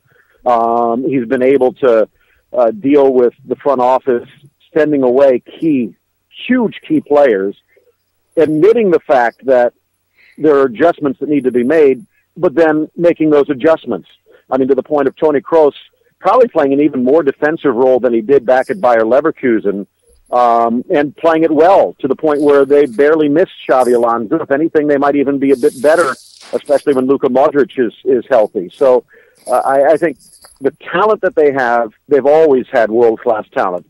His ability to truly manage that talent, not just utilizing their skills on the field, but to manage them in the dressing room, to manage them in the week leading up to the game, to keep everything calm. He's almost the anti-Mourinho. it works for Mourinho one way, it works for Ancelotti another. But regardless, I'd say it's a good, solid bet that those are the two best skippers on the planet. Okay, thank you. I'm going to hand you over to my co-host, Rob. Yes, hi, Phil. Nice to meet you. What do you think of Serie A so far in terms of what surprised you or what have you expected so far? Interesting question, because I'd say over the last 3 years, if you haven't been watching Serie A and you're still thinking it's kind of mired in the doldrums, you'd be pleasantly surprised. And I think Juventus has their ability to turn it on. They are breeding in some younger players. And again, I think with Allegri, surprisingly, considering the way things went at Milan, seems to have rediscovered his confidence that made him such a popular manager to begin with. I think that their position is phenomenal. I think Roma, in many ways, is even more of a surprise because last year they had the best record in their history and still finished double digits behind Juve, and I was thinking that they might crumble. They're actually playing better, and I think you have to give credit to Rudy Garcia. But then you look behind, and that's where the questions come. That's where the enjoyment is. I know that recently it had been Chievo, and then last year you saw Hellas Verona step up. This year it's the Genoa sides. I mean, the two Lanterna sides normally bringing up the rear, but now they're both chasing for a Champions League spot. And what we saw this past week and so far this season is that both Genoa and Sampdoria are for real. So I think while Juve still might be the cream of the crop, and while Roma is without doubt a top three team there, if not a championship team itself, that what happens beyond that, even a Milan that could jump up, they're starting to play a little bit better under Inzaghi. I think that there's any number of teams, probably a good 6 or 7, that could be a legitimate Champions League team before this one is over. And I know so many people talk about how the Premier League is the most exciting league out there. I think it's probably the best marketed league without a question. But when you take a look at the way these teams play in Italy, the way these teams play in Germany and Spain, and again, I include Italy there now, pretty much any team can take points off of any team week in, week out. It wasn't not this past weekend, but 2 weekends ago, almost every single top half team dropped points. So, again, it's a fantastic time to be a fan. It's not the glory days of the 1980s where the best players who stepped on the field were doing so in Italy. But it's very exciting. And to get the chance to call it week in, week out is a thrill. Okay, just a few more follow-up questions. Who do you believe who's going to get that last Champions League spot in Serie A? I'd almost be tempted to ask you because, like I said, is it going to be a Genoa? Is it going to be a Sampdoria? Which just seems, if you would have asked me 2 or 3 months ago, impossible to believe. At the beginning of the season, I said that Milan had a very good shot, but then you looked at the way they were playing the first month, and I was doubting myself. Now, in some ways, I'm not saying it's that the Torres experiment is over, but the fact that they've realized that his limitations are too great at the moment to rely on in games that matter, so they have to go elsewhere. And also the continued development, the continued solidification of that back line. Once they got Vecchio playing a little bit better as well, and what Abate has done this year, I think that's a team that would probably have the edge. But if it gets to the point where they're going to need goals and it's got to be Fernando Torres that has to provide them, I think that they're going to be in trouble. To this point, they have the depth. They have, even with Bazzini stepping in, and this is a side that doesn't need him. And now with Inzaghi realizing that, I think it's taken a bit of a weight off. And again, I don't really see an Inter stepping up. I think that they have a lot more problems than what Mazzarri had with him. I think it might take a little bit more time for Mancini to fix those. So if you're going to ask me to put some money down, I would have a feeling I'd probably lean towards Milan, but I wouldn't be too comfortable with it. Okay. I have a question from the interactive chat that we have. What do you believe are Chelsea's chances in the Champions League? Any time that Jose Mourinho brings a team onto the field, they have a chance to win because he does not get embarrassed. And it's kind of like I said with Monaco, they've advanced by virtue of a great defense, but I think running against Arsenal, it might be asking too much. The thing that Chelsea has going in its favor is they arguably have the deepest talent on earth, maybe even more than Real and Bayern Munich. I think that Mourinho is not everyone's cup of tea, but the players that play for him seem to be willing to sweat blood and run through walls and would line up to do it again. So, again, with a solid defensive team, with arguably the best young keeper in the world backing things up, with veteran leadership in the back, and at this point, dynamic attack, I have a feeling that they are without a doubt, the leading candidates for the Premier League, and I don't even know if anyone's going to be able to keep close, even Manchester City. And I think that makes it easier for them when it comes time to focusing in on Europe. My son was asking me, huge Chelsea fan. I don't know where I went wrong. But my son was asking me what Chelsea's B team would be, even the Salahs of the world, and obviously with Peter Cech coming into goal. And I was just sitting back and thinking, and I still think that that's a team that would challenge for a Champions League spot in the Premier League. And again, credit to him. He does it a different way than Ancelotti does. He tends to draw the attention to himself, maybe, which takes the pressure off of the players. But for one reason or another, you don't hear the complaints of the guys that have been forced to sit out for 3 or 4 games, maybe getting a reserve game here, a cup game there. And then when they step out onto the field, I think it's probably because they realize that if they do well, if they do better, that they're going to be the ones that are going to go out there for an extended run. So he is a guy that has the team behind him, and I would say that unless they get a fateful matchup before the final against a Real or a Bayern Munich, I would not be surprised at all to see Chelsea in the final. And then once they get there, there are not many better one-game managers in the world than Jose Mourinho. Do you believe he wins it if they do make the final? If they do make the final, I think he finds a way. But at this point, if you're going to ask me who is the favorite, I would have to say Real Madrid, even more than Bayern Munich. I think that Real seems to have hit the high notes a little bit better this year. They've been able to bleed in Isco, bleed in Otamendi, find a way to get Gareth Bale useful, although if you believe some of those rumors, he might be moving in January. I think, again, with Carlo Ancelotti and that talent and Cristiano Ronaldo arguably playing better than he ever has in his career, the only concern for me, again, would probably be a net with Iker Casillas, who has ultimately shown flashes of St. Iker and then probably flashes of a guy who would have probably been excommunicated. So I think a little bit more of St. Iker. And if he stays that way, Real Madrid's always going to have the chance. I think Pepe and Ramos have developed into a very solid, not as reckless partnership as they had been in the past. Marcelo might be the best left back on the planet. And I think that Carvajal, at worst, is very useful on the right. If they can get Modric back, and again, remember, he should be back by the time they get to the later rounds. Again, I think that this is a team that just has everything it takes. But again, between my picks, it's Bayern or Real. I'd lean to Real. But again, if it's Chelsea in the final that you're facing, I wouldn't really want to be on the other side. All right, thank you. I'm going to send it over to Ben. Any questions? Yeah, hi Phil. I just wanted to go over to Liga and really touch upon it. Firstly, who's your favourite for Liga, and secondly, what do you make of this Marseille team going forward?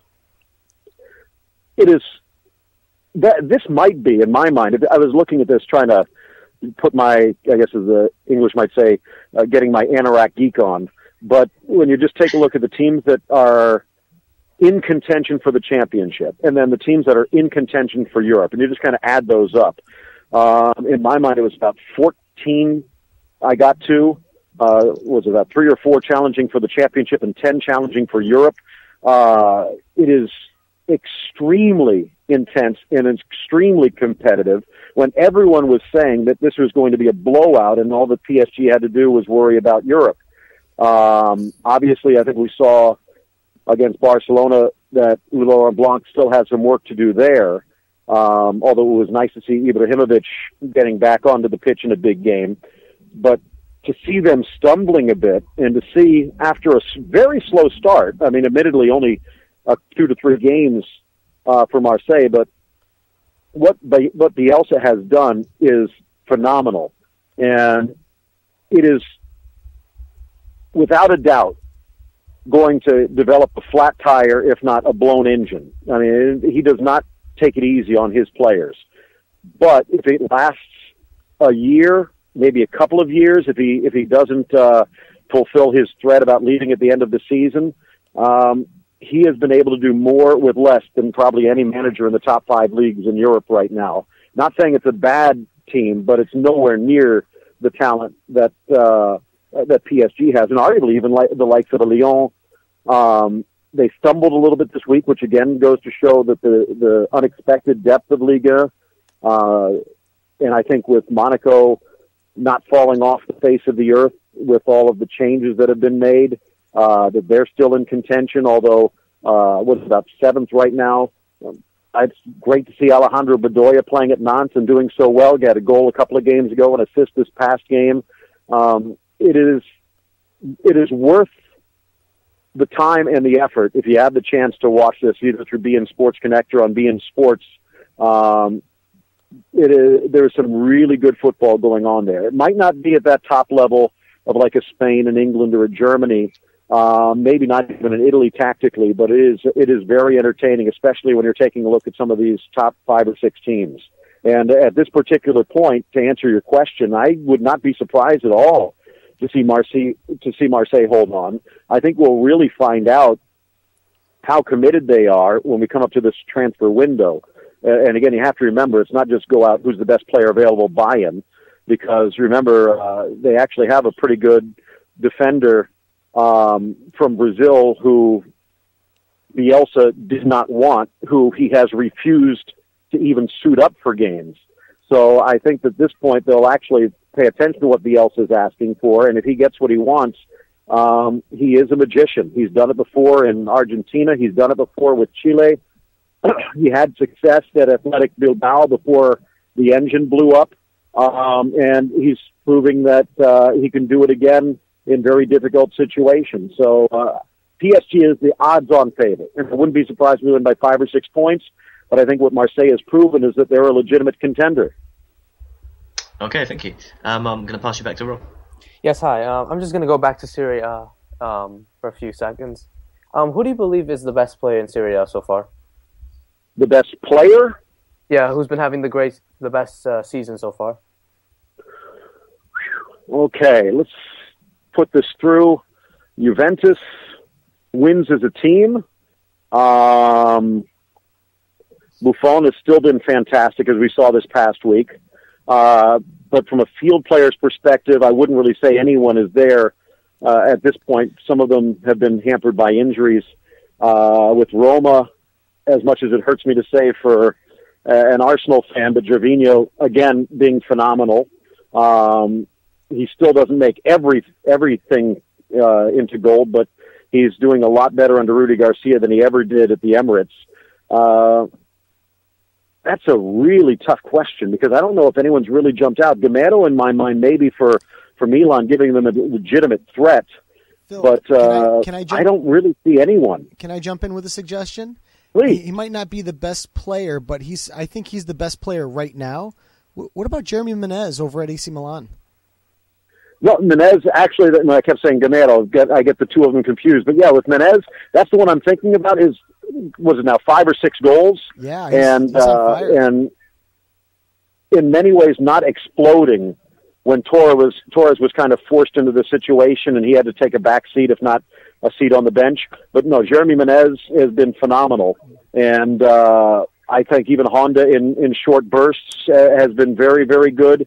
I think it's great to see El Shaarawy coming back, which is, again, one of the reasons why I think that Milan has a very good chance to stick around in the race for the Champions League. But I think, again, with the emergence of the Genoa and the Sampdoria of the mix, the continuing stumble from Inter, that we're still kind of awaiting that superstar. And in many ways, even as we discussed earlier, this is not the 80s where you're going to have the Mateuses and the Gullits and the Van Bastens of the world. It's a lot more domestic, and it's a little more humble, but it's been fabulously entertaining. Oh, I was just going to make one more mention, if you haven't. Mauro Icardi over at Inter? Perhaps, although I think the problem with Icardi in some ways is he's so gifted that even when he's playing well, you're expecting so much more. Maybe it's the sign of a young forward that's finally coming into himself. But when I look at Mauro Icardi with all of the skills, all of the tools, even the cockiness and self-assuredness, he's the type of guy that should be scoring 25 or 30 goals a year. And maybe if he does that for a year or two, we can say that he has arrived. I think that he has stepped up. He's been hampered a bit by the fact that his team has been a bit up and down at the moment and a bit in turmoil. But maybe with the second half of the season and a coach that believes in him, he'll be able to take off. But I still think we have a lot more to see in Icardi. All right. Thank you. I'm going to pass it over to Joe. Yeah, Phil, I just have a couple more quick questions, and we'll let you get back to the game there real quick. My first question is really more of a broadcasting one. Obviously, with beIN Sport, you cover La Liga, you cover Serie A, you cover Ligue 1. Is there one particular team that you most enjoy doing their games? In all honesty, every game I do. It doesn't matter if it's African Cup of Nations, if it's Danone Cup with the under 19s playing an 80-minute game, or if it's Barcelona Real in a Clásico. I get some enjoyment out of every single game. I mean, like right now, I've been just watching under 12s play. It's great to see the game. I am absolutely in love with this sport. And in regards to getting a little extra kick, I think it's hard to say that you don't feel the emotion when it's a packed Bernabeu or a packed Camp Nou and Real and Barcelona are stepping up. But for me, I'd say if you were really going to ask me, it's getting the opportunity to do an MLS game, getting the opportunity to do a U.S. game, because that's my team. That's my league. And while I love watching the world's best play, there's a little bit of a kick. And it doesn't mean that I take it easier on them or anything. I mean, you should just read some of the emails and tweets whenever I end up doing an Arsenal game in the Capital One Cup, because I'm probably tougher on them than I am against anyone else. But I'd say the actual enjoyment is when I get the chance to watch something that there's actually a direct connection to me. And while I would never give up getting the chance to call the Clásicos or call the Classique, and I'd love to be able to do a Bayern and Borussia Dortmund game again, or the Premier League, etc. It's pretty much every single game that I get the chance to do, I get enjoyment out of, and it doesn't matter. Like I said, if it was that 6:30 game with Juventus yesterday, or whether it ends up being a Champions League final. So it's the sport that I love, and I hope that comes through. It certainly does. I was up for that game too, by the way, so I saw it. I got a chance to watch that. It was actually worth waking up for. It was. So, although I'm surprised, Sampdoria is really, really playing well. They are impressing this year, and I don't see them slowing down anytime soon. So I think they're going to be challenging what we were talking about before. I think they're going to challenge the Napolis and the Milans and the and the Fiorentinas of the world for those last Champions League spots. It would be a great story to see somebody like Sampdoria actually crack that nut and get into the Champions League. It's a great point, and you mentioned Napoli, which is another team that has disappointed a bit. Mm-hmm. Although I'd say if you're going to look, maybe subtract the last month. Best player in Serie A has probably been Jose Callejon. Yeah. Although it hasn't translated to the team that much. And, Rafa Benitez is going to be shopping again in January, so it'll be interesting to find out how that one plays out. But I agree with you. What Sinisa Mihajlovic has done has been absolutely fantastic. And it's telling, because if you watch the game, the first 20, 30 minutes, they're hanging on, playing solid defense, but Juventus was pinning them back a bit. Second half, they were pinning Juventus back and were probably unlucky not to score. And Mihajlovic, as opposed to saying how great it was to come into Turin and walk away with a point, was complaining about how his team was too sloppy, too respectful in the first half. So, again, they go into the 3-time defending champion, walk away with a point to stay in Champions League spots, and he still wants more. And that's the type of manager, I agree with you, that could keep Sampdoria in the race for Europe, if not more. I agree. There was a question that we had posed earlier, and it was a question about Arsene Wenger. Do you think if they don't turn around any hardware or at least make a good showing in the Champions League, do you think he's out? In all honesty, again, like I said, he was fantastic the first 7 or 8 years. Mm-hmm. And even after that, admittedly, there is something. You'd be foolish to say that the assurance of Champions League, number one, is a bargaining chip in the transfer window, the money that comes with it, the prestige that comes with it, is something to be appreciated. But to borrow that NFL expression, you play to win the game. And if you're satisfied for fourth, you're never going to finish first. And I want to see a team that's legitimately challenging. You complained about the debt of the stadium. Well, that's not even a complaint anymore. They complained that the transfer window was too difficult to maneuver nowadays with all of these big money teams. Well, they've still found a way to get 2, if not more, very, very good players.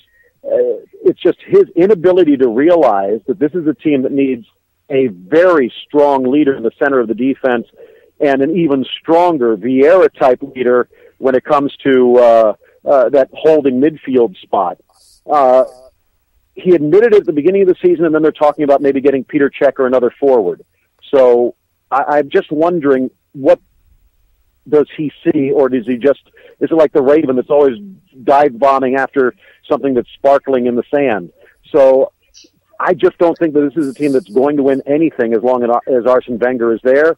However, I don't see Stan Kroenke as the man who, I don't say he doesn't care enough, but probably doesn't feel comfortable enough saying that it's time for a change. And I'm not sure if Ivan Gazidis is either, because we are talking about a legend. This is one of the best coaches, one of the best managers ever in Premier League history, but it's probably a manager that's at least a couple of years past his prime. Mm-hmm. I would agree with that. I would agree with that last statement for sure. No doubt about it. That it seems like the game has passed him by a little bit, especially in England. But the hard part is going to be for Arsenal to make a decision to move on and pick up somebody that's going to lead them further, I would say. So, someone talking about Jurgen Klopp. One of Andres Cordero loves Paco Gémez from Rayo Vallecano. It's a former Spanish national team defender who doesn't have a whole bunch to work with, a little Bielsa-like, but still finds a way to attack. I don't know if you remember last year with all the headlines, but they were the first team in years that actually outpossessed Barcelona. Yes. They still ended up losing 4-0, which kind of gives you an idea, but I think that he's the type of player that, type of manager that could really add a spine, but still make this an entertaining team to watch. I don't think you want to go all Sam Allardyce or even Roberto Martinez. I think you do want to entertain, but I think you can entertain and win at the same time. I hope they do prove me wrong. As an Arsenal fan since the days of Charlie George, I'd love to celebrate another championship, but at this point, I just don't see it the way that Chelsea and Manchester City are ruling the roost. I think Manchester United has a better chance than Arsenal does at the moment. All right, last question, then we'll let you get back to the match there. And it's my corny question that I ask all the beIN talking heads that come on the show, which we're grateful for. And I'm going to exclude one person, Ray Hudson. I'm going to take him out of the mix. Who's your favorite person to work with at beIN Sport? Again, like I said, we were up. I was probably at the station at 4:30 in the morning getting ready for the Juventus game. After the Juventus game, we had the Atletico game. Yep. Popped into church, went home, waved to the kids, and then we had to go do the Christmas promo last night at a beautiful house in Fort Lauderdale. Mm-hmm. But we were there, I was going to say in the cold, but then again, you mentioned the 30s. We were there probably until 1 o'clock in the morning, and the crew was there even later. So 21 hour day, but while it was exhausting, it was exhilarating. Even to the person that's winding the cables or the floor managers, the people upstairs that are making sure that everyone gets paid or that the schedules are out on time. I love working with every single one of them. Like I said, I'm blessed. I've been have the opportunity to work with Ray, to work with Ian, to work with Andres. I'm not going to pick a favorite because, like I said, just being able to call the game I love with the people that I get to do it with and where I get to do it has been phenomenal. So hope I don't disappoint you, but I don't know. Maybe if you pop in, maybe you'd be the one. We'll find out. But it's if you get the chance, I really hope you have the opportunity to experience what I've been able to. I wouldn't trade in a day or a person. I did mention to Jeremy St. Louis the last time I talked to him by email that I would like some tickets to be one of those in-studio guests for the locker room or something like that. So maybe you will see me there one of these days. One of these days. You're not the only one. It would be great to have a little area for the audience because you don't even see the best of the show because when we're in commercial break, that's when the real fun happens. Yeah. And like I said, that's just because the people we got the chance to work with. Christian Vieri is outstanding. Gary Bailey as well is fun. When we get the chance to have Tony or John or Corey step in, it's just fantastic. And again, I know in some small way, even with your opportunity with Low Limit, there's something about this sport, and just to have the opportunity to talk about it. There's nothing like it. I agree. Well, I thank you for taking the time out tonight and coming on. We really appreciate it, and we really enjoyed it, and we'd love to have you back soon. By the way, still scoreless. Both teams have had like 8 chances, though. She's got to dive in the box. Take a page out of Cristiano Ronaldo's book. Dive in the box. You know what? I'm gonna go tell my daughter to do that. There you go. I'll talk to you later. Phil, thanks again. Thanks, Phil. Thanks for coming on, Phil. Right. Thanks, guys. And that was Phil Schoen from Bein Sport. Man, what a fantastic guy. He's everything I expected he would be. Rob, what are your thoughts on the chat? Yeah, I definitely agree. Obviously, seeing him for many years, watching him on TV and all, and being able to interview him, it's a privilege. It's awesome. Ben, how about you? Yeah, another very, very knowledgeable guy. I mean, just to go from one league to the next, to be able to give you in-depth knowledge, it's great. Obviously, great load of knowledge, a great guest, and yeah, we'll welcome him back anytime. Another great one. Yeah, and we're really thankful for all the folks over at Bein Sport. I mean, especially starting with Jeremy St. Louis, and actually Jeremy wasn't even the first guy we interviewed from Bein Sport. It was George DiMattelis who was the first one that we had on, but all the way down, every single one that's come on, and even the ones that are promising to possibly come on in the future, have all been great to us. But Jeremy especially dropping the Low Limit name every once in a while on the broadcast. It's just been wonderful. It's great to go back and forth, and it's just also great to have access to those guys. I mean, when we have a question about football, we can easily just pop on and send that to Jeremy, and he can ask the pundits there and get us an answer, no problem at all. So it's just to have that kind of access and that availability. It's fantastic, and it's probably one of the best parts about doing this radio show, guys. Don't you think? Yeah, I agree. So. The guests make the show. Yeah, absolutely. Now, and it's funny you should say that because I must have done something really, really well with the planning, because in 5 minutes we'll actually have our next guest on the show, Tim Vickery. So Tim is stationed down in Rio de Janeiro. I was kind of reading his bio earlier about the time that he basically went down there. He was working. I forget how it read, but he went down to. He was a South American correspondent for World Soccer and Sports Illustrated, and went down to Rio and basically never left. And certainly one of the most knowledgeable people we'll ever have on South American football coming on. He's been on ESPN. He's been on the BBC. It's fantastic. So, I mean, guys, any thoughts that you want to throw out there before as I go and effort Tim and see if he's available? I think it'd be nice to.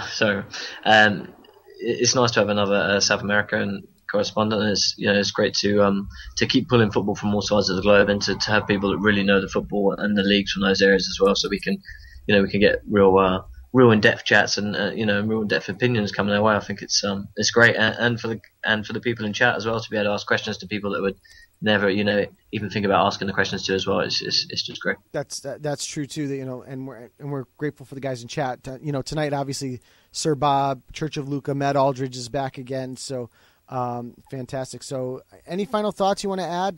Because Tim is actually ready to come on.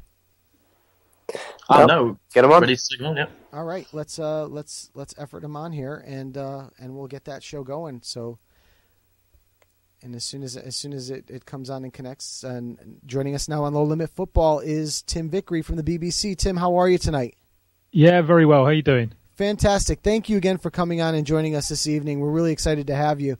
My pleasure. I'm going to open it up by asking you, and I guess it's sort of a little bit of a dated question, but we're 6 months past the World Cup. How are things in Brazil? What are your thoughts, having been so close to it in Rio, of the World Cup this year? It's almost too much in my life, too big in my life to have the perspective to look back on it yet. It was almost like, in professional terms, for me, it was a highlight. I feel like one of those racehorses that should probably be shot now. There's little use for me.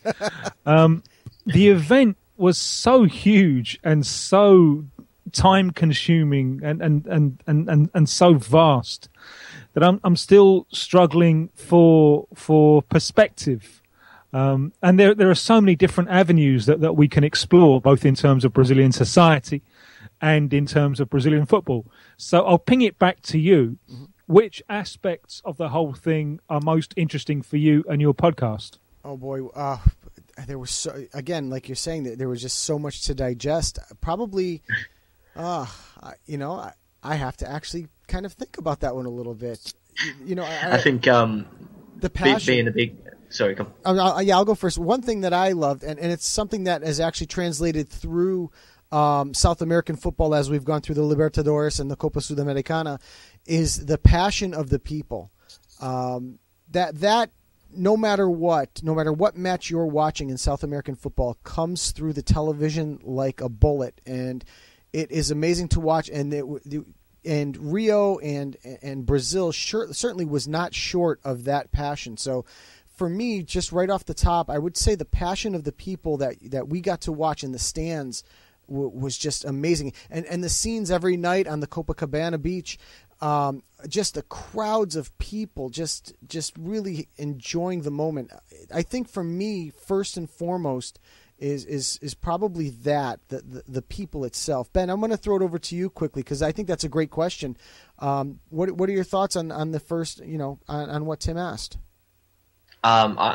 I agree 100% with you. Obviously, being an England fan, I think it's the fans. It's the fans that make football. It has to be. I mean, I remember being in the pub watching the Uruguay game actually, and the England equaliser, and they were just and you can not only can you see it on TV, it's just everywhere, just fans everywhere, people you don't know jumping on you and cuddling you and kissing you, and things that in normal life to people that are not football fans would just seem crazy. I mean, like. I often, I see my friends or people that are not interested in football, and they're just like, I don't understand how, why do you cheer? Like, I'll sit in the corner just following my football team, and I'll throw out a fist pump or something. And I just think unless you follow football and you're really, really passionate about it, you can't really explain to them what it's like, and you get to see that, especially in South America, like Joe said, just the passion that just oozes out of people, whether you're doing well or not, just people are just so passionate about football, me included. This is why we did a podcast, and this is why,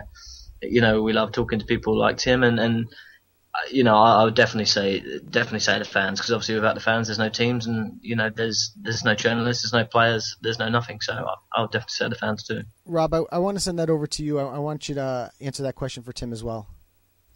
No, obviously, growing up, I'm actually a Paraguayan American, so growing up into this culture and having been brought up watching the Copa Libertadores, Copa America, qualifiers, you name it, to be part of that passion, to have that type of culture from being South American, being Paraguayan or whatever, it's amazing to understand how you're so privileged to be part of this culture and to be of this nationality. It's just amazing to see the best football in the world.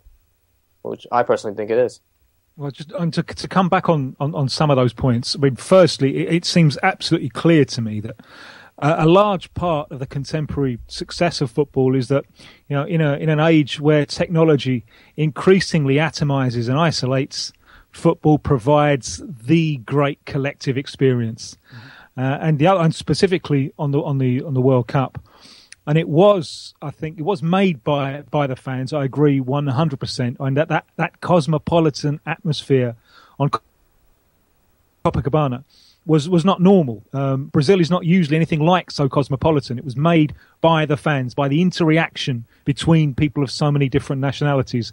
I suppose in kind of almost economic terms, the World Cup was something of a kind of coming out party for a new Latin American middle class. And the amount of Colombians who came was extraordinary. Mexicans. And they're turning the clock back a little bit. The proximity of Argentina and Chile meant that we had plenty of old-style working-class supporters as well. And the Argentines and the Chileans, they'd cornered the market in beaten-up old cars that they drove and they slept in. And the atmosphere, it was more than anything else, I think. It was a tournament of the Argentine fans, and how sad here to have a Paraguayan, because Paraguay have punched above their weight in World Cup after World Cup after World Cup, and the one tournament finally where the Paraguayan people had a chance to go and cheer their team on. It all went wrong for Paraguay. They finished bottom of the qualifying table. But one of the lasting things that stays with me is the night after the final, when it's all over. No one wanted it to end.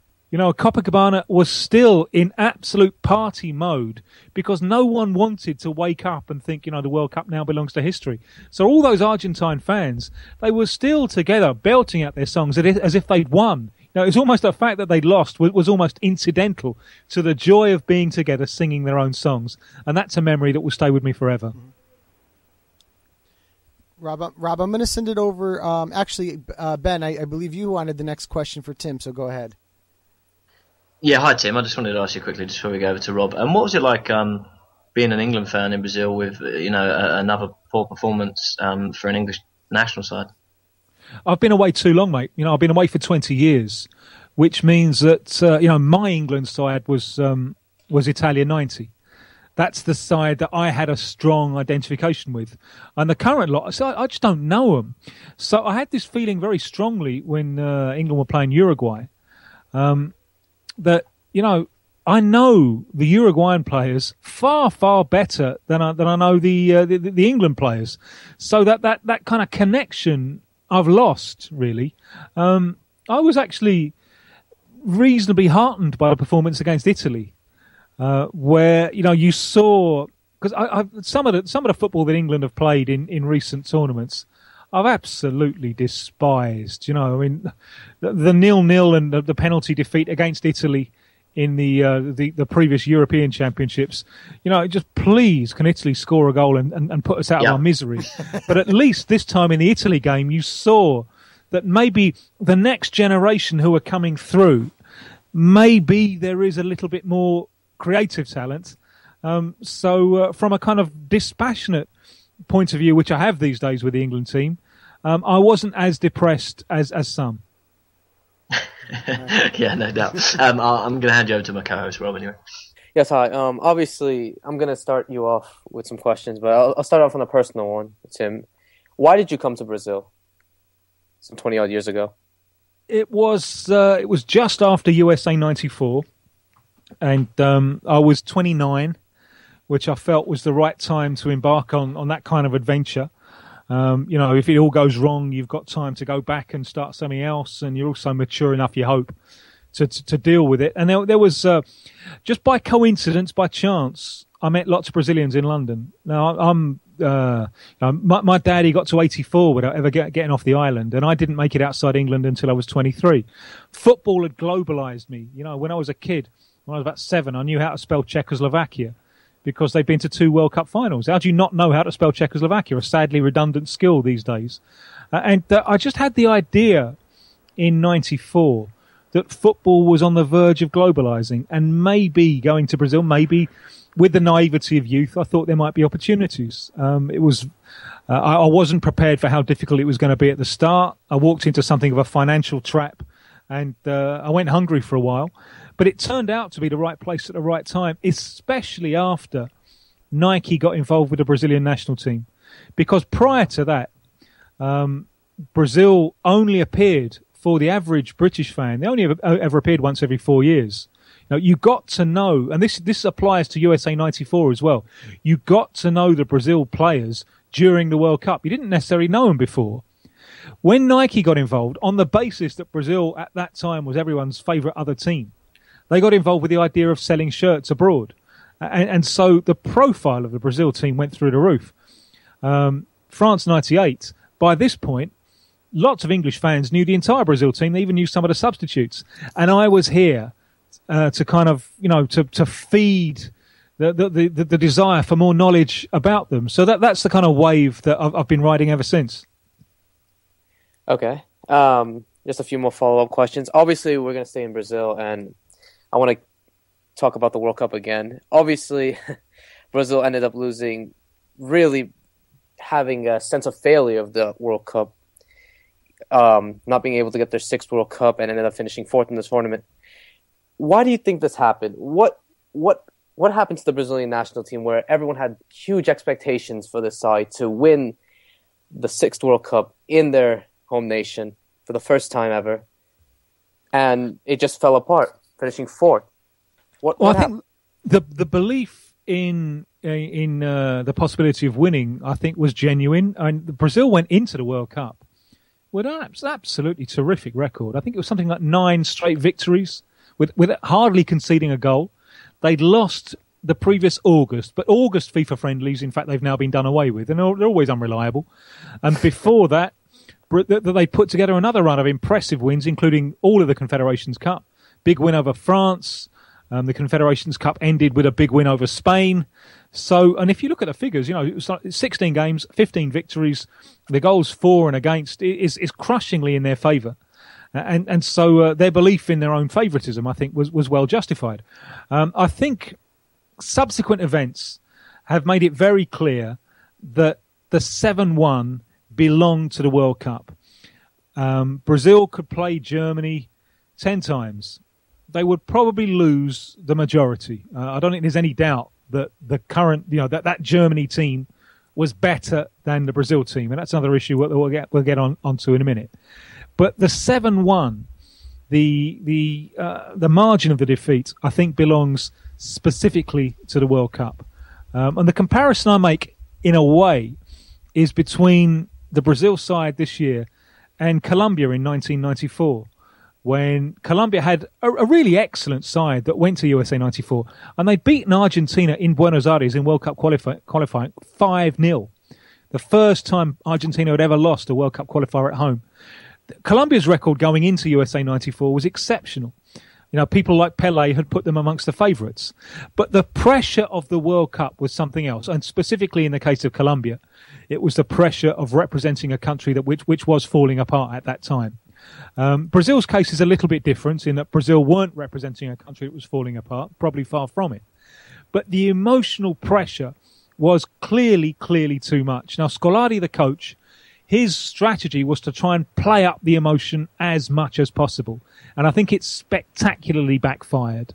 I think the emotional pressure was more than Scolari could deal with. And Scolari had won the World Cup before as a coach. He'd been the host, been in charge of the host team in Portugal in 2004.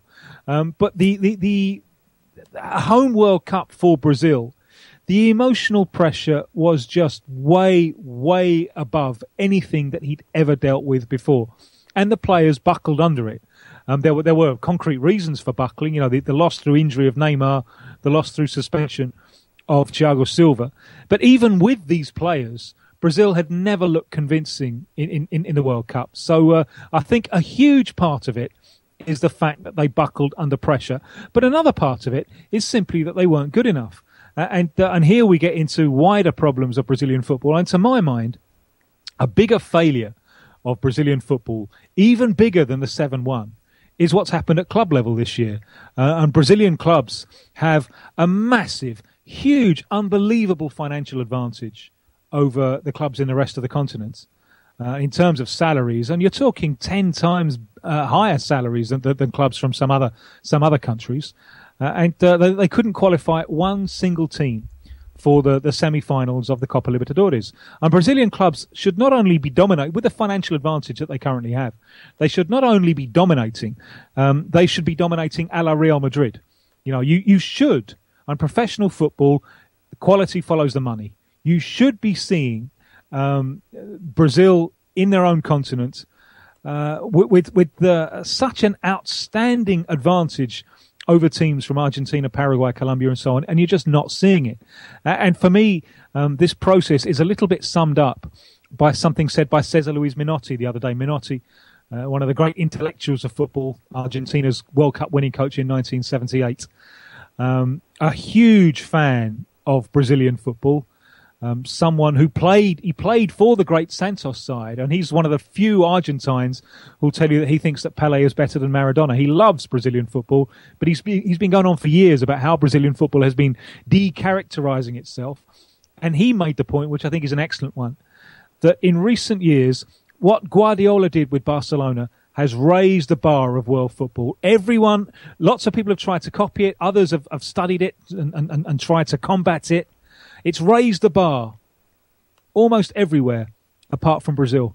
And Brazil has just stayed, staring at its own belly button, convincing itself that because they've won the World Cup 5 times, there's nothing really to learn.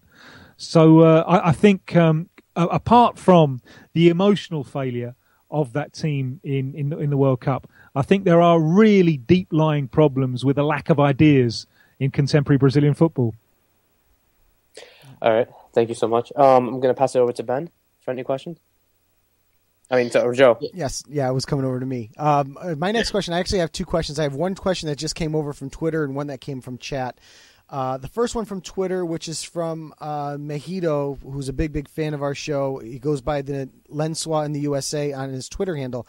His question is, do you think the legendary Vasco da Gama side could reestablish itself in Brazil? What we're seeing in South American football is a lot of instability at club level. Vasco just won promotion back to the first division. They have taken the bizarre decision, or their members have taken the bizarre decision to re-elect Eurico Miranda, who's an old-style kind of feudal colonel, to the position of club president. They have just appointed Doriva as coach. Doriva, former Middlesbrough midfielder, very, very inexperienced as a coach. It's a huge thing for him. The financial situation of the club is not great. I have a huge love for the institution of Vasco. Football in South America generally, but specifically in Brazil, began with the elite. It moved down the social scale very quickly in a time of urbanization, of immigration.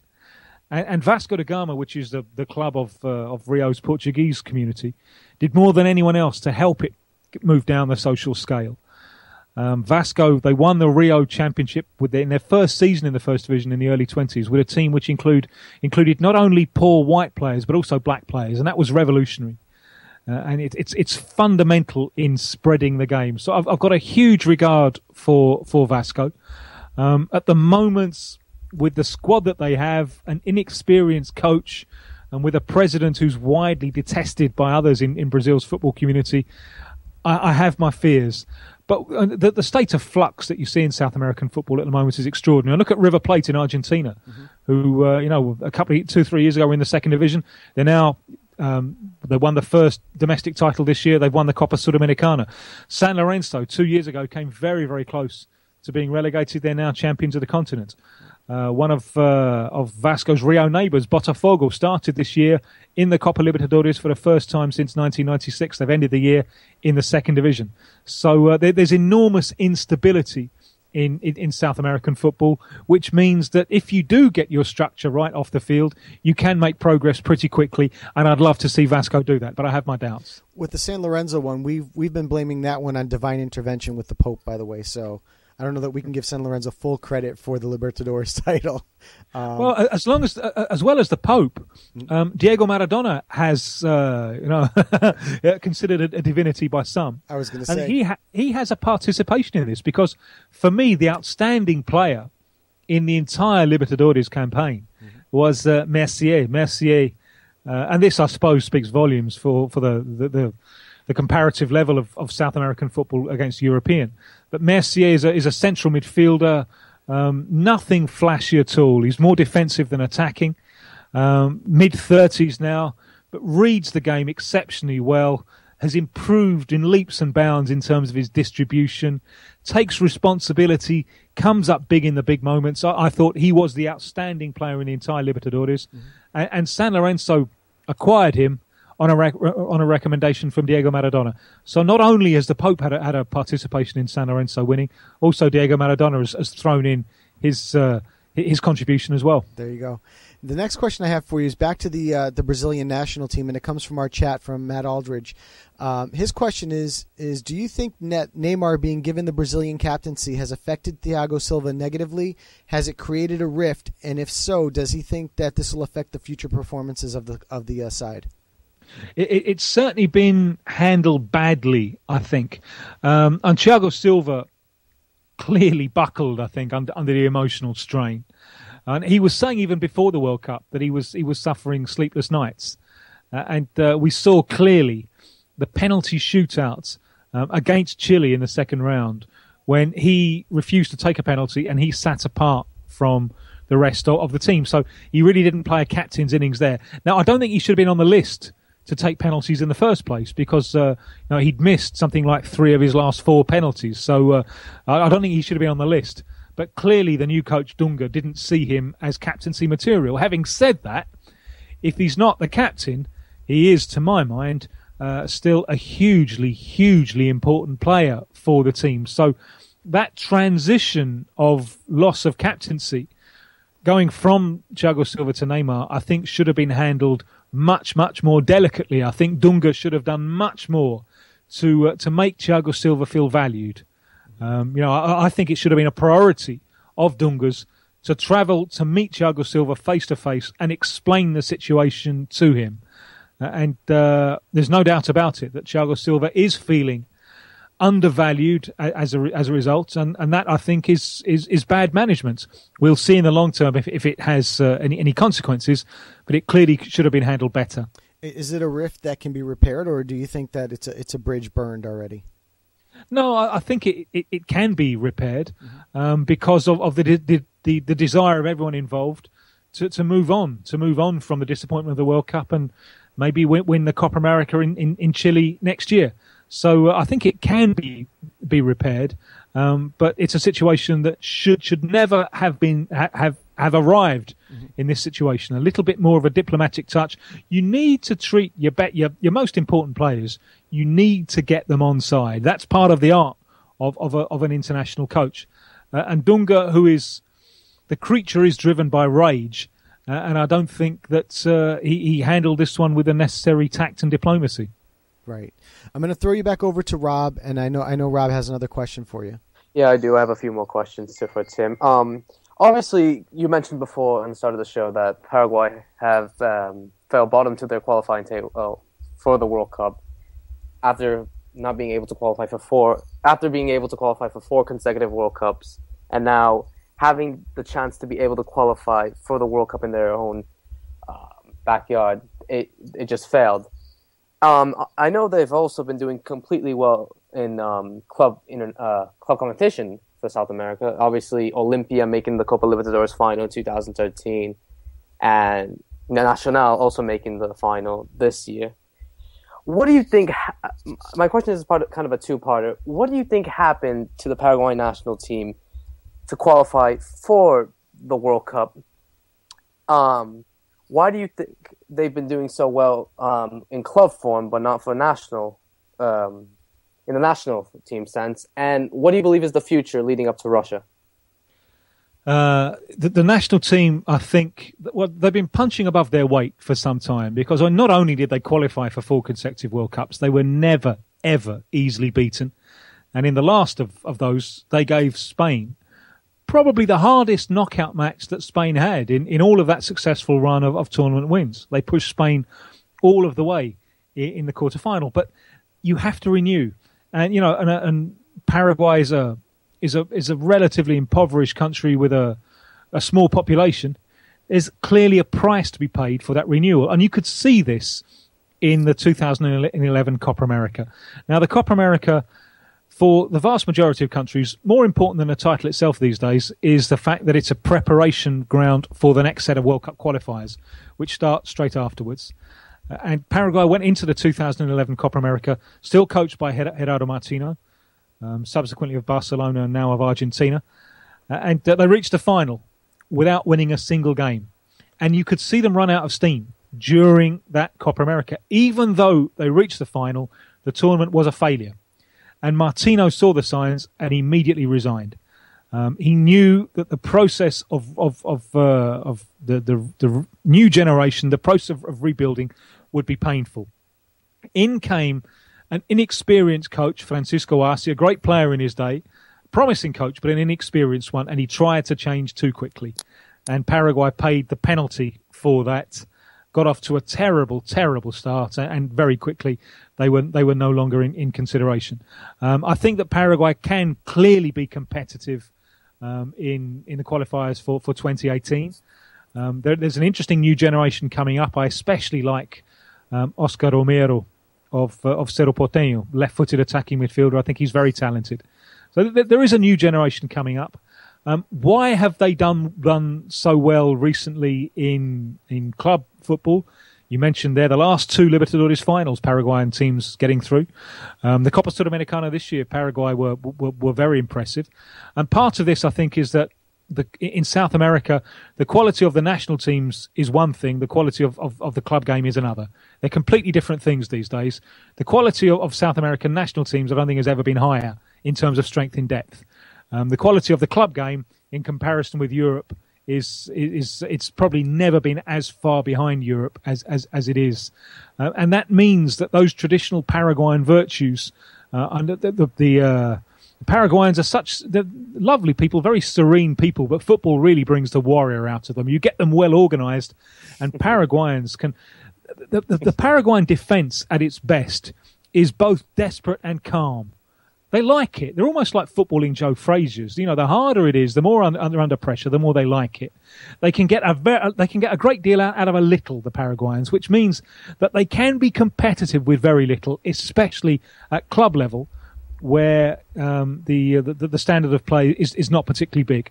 But there are some interesting names coming up, and I think Paraguay can be there or thereabouts in the race to qualify for Russia. Do you think Ramon Diaz was the right choice as the new manager? A strange choice, given that he doesn't really have that many connections with Paraguayan football.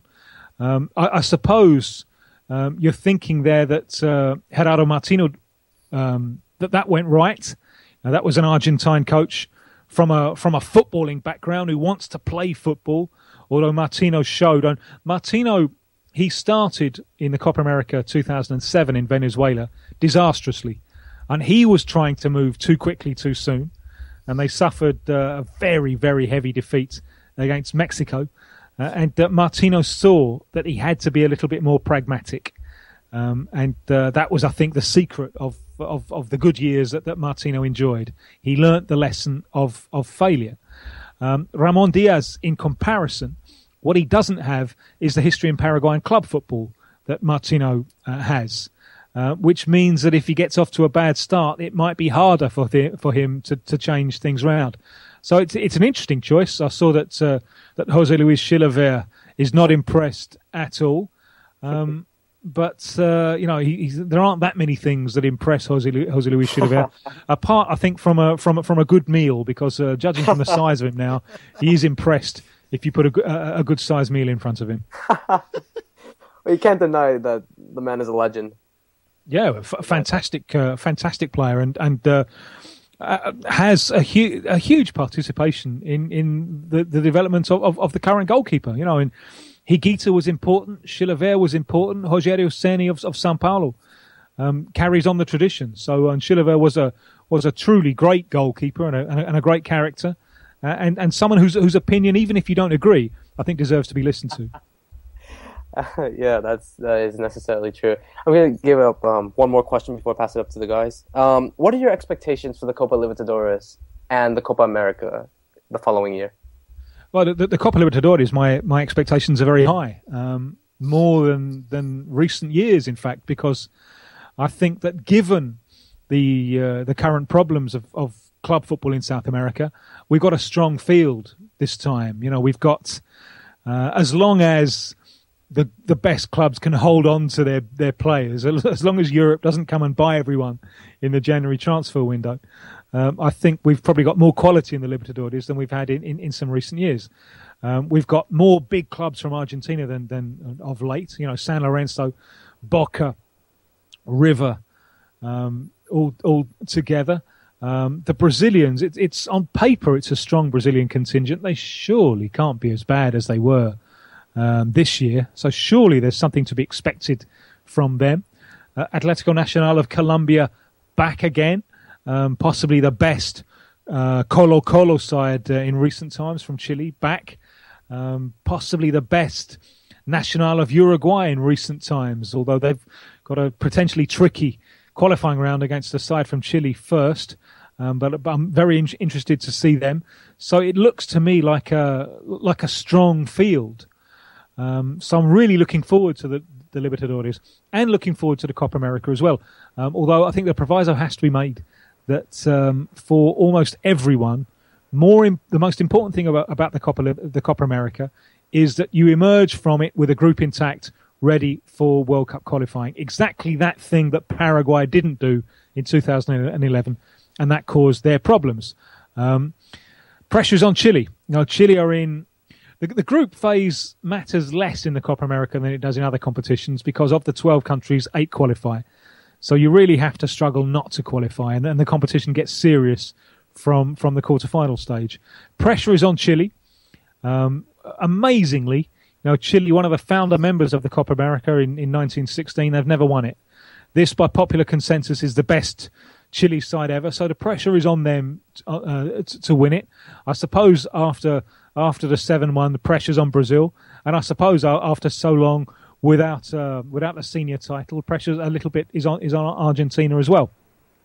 So we should get strong fields as everyone looks to build for World Cup qualification, and I think we should get a good standard of play, providing that players are fit after a punishing European season. It is a punishing calendar for the South Americans, you know, because having the Copa America in the year straight after the World Cup, it means there's precious little rest time for those players, and you especially worry about those players who are based in the Premier League, because I think you've seen in recent World Cups, it's not only the England team that have suffered from the lack of winter break and a punishing style of play in England Premier League.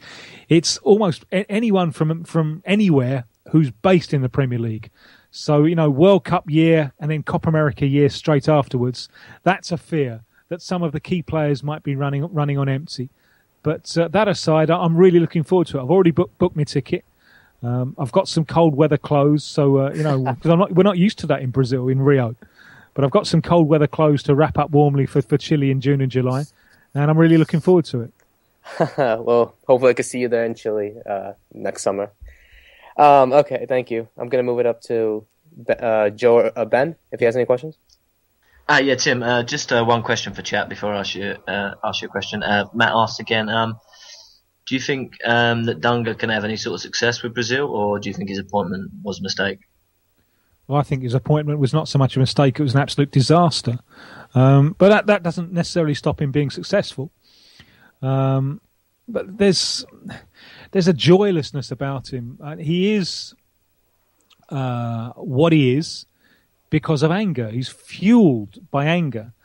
Anger helped transform him from a relatively ordinary player into a very, very fine one indeed. And the comparison between the Dunga of 1990 and the Dunga of 1994, fueled by anger, he turned himself into a very good passing midfielder. You can be angry as a player, you can be angry as a captain, but to be angry as the national team coach, I think is more problematic. And Brazil's failure in 2010 in South Africa, I think, is his failure of emotional balance. He was clearly emotionally out of his depth. And the team's collapse against Holland in that quarter-final has a lot to do with that. There doesn't seem to be much evidence that he's learned any lessons from that, and he's almost boxed himself into a position of defending nihilistic counter-attack football. It can work. My hope for the long term of Brazilian football, for all of those of us who love it, is that it doesn't, or that he changes his spots. You know, that he wants to come up with something a little bit more expansive. But I'm worried, and it was such a depressing appointment. You know, to think of all the problems that Brazilian football has, that the answer could be Dunga. You wonder, what was the question? You know, the question might have been, who is the coach who's most inclined to drone on and on and on about commitment and patriotism? Well, the answer to that question is Dunga. And what one seriously hopes that wasn't the question that was being asked when they were thinking, who is our next coach going to be? But I fear that probably was the question that was being asked. So I'm a little bit concerned. Okay, just a couple of questions about the domestic leagues, Tim. Firstly, we spoke a little bit about South American domestic leagues. Do you think they're going to get stronger within the next 10 to 20 years? And what do you think can be done to improve like South American domestic football as a worldwide sport? It's difficult because the economic imbalance these days is so huge, and you're now dealing with a globalized generation. You know, and today's kids, even from poor backgrounds, they want to play for the big European clubs. Now that wasn't the case in the kind of mid-90s. You know, you talk to young kids, promising players in the mid-90s, and their dream when they were kids was still at that time to play for the local clubs. You know, now they've grown up watching Barcelona, watching Real Madrid, and so on, and that's where they want to be. So quite apart from the economic advantages of going to a major European club, that's almost where you have to go now in order to prove yourself as a serious player. And it's difficult to see how that process can be reversed. If there's one country in South America that can have a part in reversing that trend, it's Brazil. And Brazil's salaries, as we talked about earlier on, and Brazil is paying much, much more. But the organisation of much more than elsewhere on the continent. But the problem that Brazil has is an organisational one, and Brazilian football is just simply not organised to compete on a global basis. And it's a frightening, terrifying thought. But, you know, from when the season resumes, late January, early February, from then until late May, Brazil's big clubs will be playing their state championships where, you know, they're playing teams that really don't count as professional teams, that don't have supporters. You know, professional football without supporters is a contradiction in terms. How on earth can you compete? And you know, the market is now global. We are now talking about global competition. Flamengo here in Rio, the biggest club in Brazil in terms of supporter base. You know, they are competing for players with Barcelona, with AC Milan, with Manchester United. How can you compete if you're wasting 4 months, 5 months playing teams that you know, effectively have no supporters?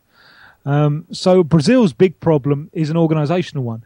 If Brazil can fix that, and the only way it can fix that is the big clubs breaking away and organising their own league, then perhaps there's a chance of Brazil being an alternative pole to Europe. But at the moment, when the business-minded people in football are worried about the rise of the MLS, you know, more than Europe, and that battle's lost. They're more worried by the growth of the MLS.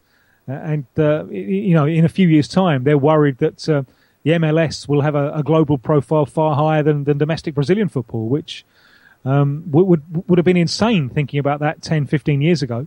But it's the way that, unfortunately, from a Brazilian point of view, it's the way that things are moving. Thanks a lot, Tim. I'm going to pass you over to Joe. I believe he's got a couple of questions just to round it off. Yeah, Tim, I have actually one more final question about the Copa America competition, and thank you for sticking with us so long tonight. I know when we went back and forth on email, I told you about 15-20 minutes, and we certainly worn out our welcome on that number. No problem at all. Don't worry about it. No problem. So my last question is, obviously with the Copa America coming up this year, it's 12 teams, 3 groups of 4. Next year, it's going to be played in the United States as the Centennial Copa America. I'm sorry, not next year, 2016. It'll be played in the United States as the Centennial event. Do you ever foresee the competition becoming something where it will be all the teams from North and South America every 2 years and turning it almost into a European competition, and maybe CONCACAF can get away from the Gold Cup and do this competition? I would hope not. I mean, I think that the 2016 thing is a desperately cynical idea. The idea of because the Copa America 16, it's a hugely, hugely important event. It's the world's first continental tournament. In the early years, it was held almost annually, and it was responsible for the rapid rise in standards in football played in Uruguay, Argentina, and Brazil, which itself has huge consequences. Uruguay go to the Olympics in 1924. No one's heard of them. They wipe the floor with everyone, win the gold medal with a style of football which infuses the French. The Olympics in Paris infuses the French so much that we got to have a World Cup. We got to have a World Cup. So these Uruguayan amateurs, as they then were, can play against the English professionals to find out who is the best in the world. So you can draw a direct line from the Copa America in 1916 to the birth of the World Cup. So it's something which deserves to be celebrated. Celebrating it in a different continent is, all they're doing is they're chasing the US dollars, and they are sacrificing the players because, you think about this. The players, 6 South American sides played the World Cup this year. They'll all play the Copa America, which is important to them. It's a rehearsal ground for World Cup qualification. You're asking them to play another international tournament the following year. Now, whereas, for Brazil and Uruguay, they played the Confederations Cup as well, 2013. Right. You are flogging the players to death. And I wonder how many understrength sides will turn up for the Centenary Cup. It's on the FIFA calendar, so the clubs are supposed to release players. I wonder how many players will pull out with injuries and so on, because the players are being overflogged. My fear from a CONCACAF point of view is that what the South American Confederation wants to do, it wants to get its hands on those US dollars. So it's United States. It wants Mexico. Doesn't want the Caribbean. So it will cherry pick. So the kind of competition that's along the lines that you mentioned will be one where the less traditional CONCACAF nations just get carved out. And I think that's a real problem for CONCACAF. What I would favour, whether there's time in the international calendar for this, I don't really know. But what I would favour is the 2 confederations maintaining absolute independence, and then maybe crossing over for competitions between the winners of the Libertadores and the winners of the CONCACAF Champions League. The winners of the Copa America and the winners of the Gold Cup. Something like that. Crossover at this level, because if you do it along the level that you outlined, the big losers, I think, are the weaker or the less traditional CONCACAF nations that just get carved out. And I think for CONCACAF that will be an absolute disaster. Okay. Yeah, the Jamaicas of the world and the Trinidad and Tobagos of the world would suffer to have to turn around and play the Uruguays and the Argentinas and the Brazils of the world every 4 years or so. So I do agree with you there that you would end up carving up those little fish so much that you could actually damage the sport moving forward from those nations. So, and the Club World Cup at the moment is giving us a really good example of the value of those smaller countries being in the loop, which is Auckland City. The champions of Oceania. They're there every year. They're eliminated in the first round every year. Not this year. And this year what they've done is absolutely remarkable. They've eliminated the local team from Morocco and eliminated the African champions, or almost the local team, from Algeria. Right. And they've done it playing reasonably well. Now what that proves is the value of being exposed to international competition. Because what would seem to be the case is that as a result of going to this competition year after year, Auckland City have sat down and they've learned. Because they're in the loop, they've improved. Now, what happened at national team level for years, that didn't happen with the Asian teams and the African teams. Because in the days before 1974, when the Europeans controlled FIFA, there just wasn't access to the World Cup for the Asians and the Africans. The 1966 World Cup, one place for all of Asia and all of Africa. An absurdity. How do you do? And the argument was their standard of play is not good enough to justify more spaces. Well, North Korea, who won that spot, disproved that argument anyway by beating Italy. But even had North Korea been thrashed, how can you improve standards unless you're exposed? Unless you're brought into the international loop, how can you improve? And so turning it back to the CONCACAF thing, that would be my big fear. By the South Americans cherry picking the major CONCACAF nations, you leave the minor CONCACAF nations out of the loop, not improving as a result, and that does nothing for the global development of the game. I agree. And Rob pointed out in the chat that Auckland has San Lorenzo next, which is kind of full circle for us in our conversation tonight. So it's certainly an interesting competition going on over there. So Tim, I want to thank you for joining us and taking the extra time that you did take tonight. Twitter is abuzz with the conversation, and it's been fantastic. I know my co-hosts certainly appreciate it, and as do I. And thank you again for joining us, and we hope to have you back soon. It was my pleasure. Let's kick the ball around on a future occasion. You bet. Yep. Right, Thanks for coming. Have a great holiday. Cheers. Thank you. And that was Tim Vickery from the BBC. Wow, unbelievable. I got to say, one thing I want to add just really quick before we bring Victor Scamorza on, because he's ready to go in the wings. You guys all know that I do the poker podcast with John Devine on Thursday nights here on the same website. We have had a guest on for the poker podcast by the name of Marco Valerio. Some of you guys might be familiar with him. Tim Vickery reminds me exactly of Marco Valerio. Just well-spoken, intelligent, on the fly, amazing. Just a great guest and fantastic. Unbelievable. Rob, what are your thoughts? Yeah, I'm agreeing on you 100%. Great guy, speaks truly the literal truth of South American football and its ideas and so forth. And it was amazing to have someone of that quality to be on the show. Agreed. Ben, how about Ben? I know you've heard me interview Marco Valerio a couple times on the poker podcast.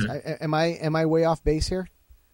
No, I can see the similarities. I think not only was he very well spoken and got the point across very clearly, but I think that just the in-depth knowledge and being able to portray that to people listening was very, very good. And what a knowledgeable guy. I mean, the fact that not only did he answer the question, but he took it to his interpretation and then, put the question back to you. To be able to do that is a true skill. And I think that, once again, another great guest. And, obviously Rob, knows all there is to know about South American football. He's a man from that area. And yet, so for Rob to say that he's that knowledgeable just shows you that I'm sure everyone listening and I'm sure me and you, Joe, have learned a lot about South American football today. Absolutely. And we've only had that question. We've only done that when we've asked a question and had it turned around to us. It's only happened one other time that I can recall, and that was Ian Joy when we asked him who would win the Champions League. You guys remember? Yep. Yeah. So I think that helps make that interview, because now you have to start and you have to stop and think about you're asking the question and you want to know that person's opinion, but now, well, what's your opinion? So I think it's a great icebreaker if you ask me. It's fantastic. So I'm just sending a message to our next guest, Victor Scamorza. I thought we'd actually have more time in between guests. I really messed up the planning, but again, like I said, he Tim was wonderful. Even saw tweets. Obviously Mojito said in the chat that that he had that question for Tim. But even Juan Arango was tweeting that he was looking forward to listening to the archives based on on the fact that we had Tim on the air. So it was wonderful. And I was going back and forth with Victor here as our next guest, saying, I apologize. I think it's going to be about 8:15 or so.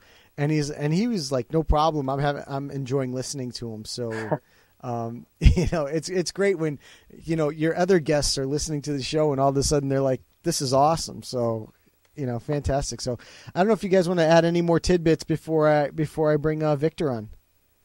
No, I'm looking forward to another great guest. Every guest has been great today, and I have no doubt that Victor's going to be a great guest as well. So let's bring him on, and it won't be nerve-wracking, Victor. That you don't get a chance to be nervous with as many questions as we seem to throw. That's right. So let me fire this up here, and we'll get him hooked up right now and get this thing going. So joining us now on Low Limit Football is Victor Scamorza. Victor, how are you tonight? Buonasera. Buonasera. ¿Cómo está? Bene. Well, I feel a little intimidated after listening to your last couple of guests here. Well, you're actually going to hold a very distinct honor. You are the last guest of 2014 on this show. Wow. Yep. I feel very honored. We'll even shut the phone lines down so no one else can jump in and take that honor. So, thanks for joining us. You and I, we've had, we were going back and forth on Twitter, you and I, pretty much all week, just chatting about little things here or there. Sure. And one thing I want to talk about, and you brought it up to that was a topic to talk about, is Icelandic football, and I'm intrigued. Okay, now, and here's a guy you got to remember as an American, Aaron Johansson. For all intents and purposes, yes, we stole him from Iceland.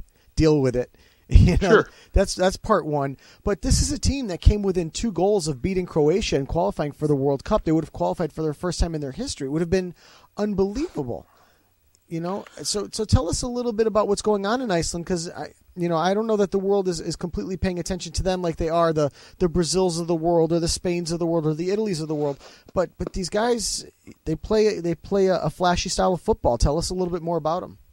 Well, it's really an amazing story. About 10 years ago, or even a little bit more than that, Iceland made a commitment, and they built over 100 pitches on the island. And they built a number of them with covers so that they could be used during the very long winter that they have in Iceland.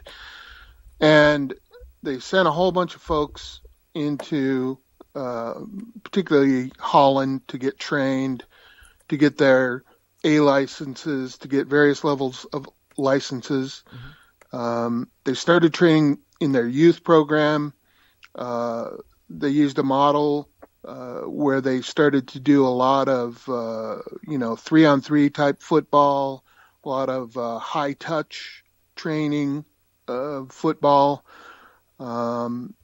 And they got a whole bunch of people involved in the game, working skills, working on football. And now what we're seeing is this great group of, I would say 17 to 24, 25-year-olds that are just unbelievable. A lot of them are playing in Norway and Sweden. You've got the obvious ones like Gylfi Sigurdsson, who's playing for Swansea City now. Mm-hmm. But I sent one of you guys a link to a young kid who's playing in the Norwegian top division. This season he scored 29 goals, and every single goal is just an absolute gem. This kid is composed and patient and skilled. And that's what I find with these Icelandic players, is that they have this sense about them of presence. Their soccer IQ is high. Their touch is very good. They're just high quality players. Okay. it's and you bring up Gylfi Sigurdsson, and you see it come through in his play in the Premier League. Is there a player that we should be keeping an eye on aside from the link? Actually, you sent it to me here. I'm going to try to actually open it. Hopefully, there's no it's music on it. Vidar Kjartansson. Okay, let me take this out. I'm going to actually put it in our interactive chat so everybody else can listen to it, or can watch the clip. But aside from him, oh man, aside from him, is there anyone else that we should be keeping an eye out for? Well, there's a few other. You've got Johan Gudmundsson, who plays for AZ Alkmaar. Okay. He's a very good player. And then Alfred Finnbogen. I get these names; they're so hard sometimes. I'm glad you're Alfred trying. Finnbogensen. Sorry. Who plays at Heerenveen. So, these guys, they just keep producing, this great, particularly midfield type, playmakers who just are great on the ball, very patient, very skilled players. And at the national level, of course, right now with the European qualifiers going on, they've won some big games. They beat the Dutch. I think it was 3-0 was the final here about a month and a half ago in the Euro 2016 qualifiers. So pretty exciting stuff for a nation of 300,000 people. Oh, absolutely.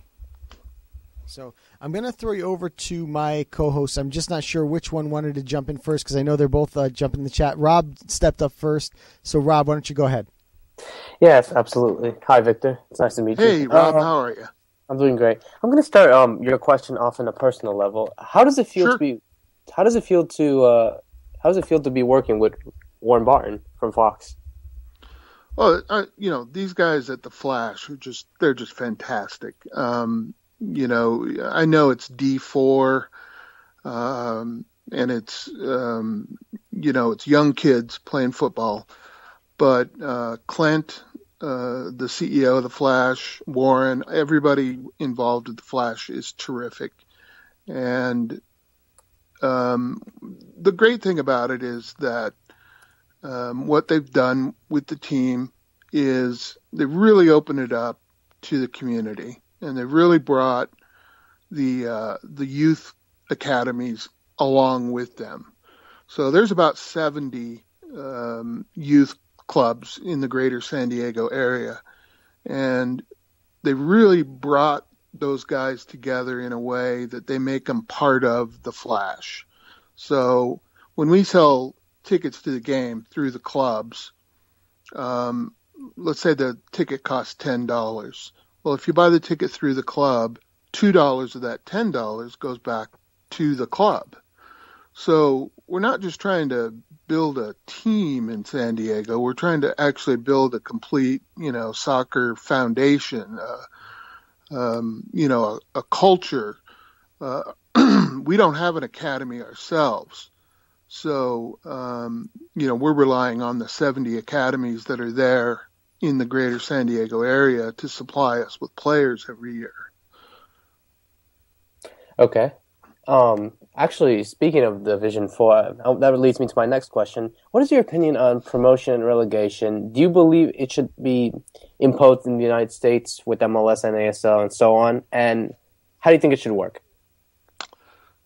Well, I do. I mean, I would say that I'm pro-rel, okay? But I come at it a little bit differently than some other folks would. So my whole position on promotion and relegation is that, it's sort of how soccer works, or how football works around the world. You put together a club and you build that club into something and you get moved up. And, if a team's not good enough, it moves down.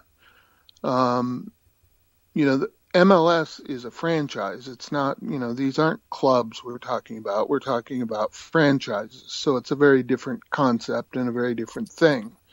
So, if you leave MLS out of the equation for now, because you have to, they're not clubs. And you say, I'm for open access of everyone into football. And what that means is that I'm against the pay-to-play system that exists in the youth today. I'm working with a group of people. We're starting something called Year Zero Soccer, and it's a way to bring in these Euro-style training cages into communities in the U.S., and then make those available to all players, no matter their club affiliation or academy affiliation, as a training ground to work on football skills. And that's what I mean by open access. We have to build a football culture, not just, academies where suburban kids, their parents pay $10,000 or $12,000 a year to be part of a traveling team. That leaves too many kids out of the equation, in my opinion. And that means that a lot of kids who may have talent, they just don't have opportunity, are the ones that end up, playing and being seen by bigger coaches and better teams.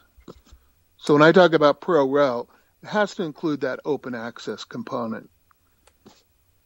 Okay. Thank you. I'm going to pass it over to Ben for any questions. Yeah, hi Victor. Nice to meet you. Nice to have you on the show. Thank you. Just while we're talking about the pyramid scheme and the pyramid and the different divisions, just a question for you.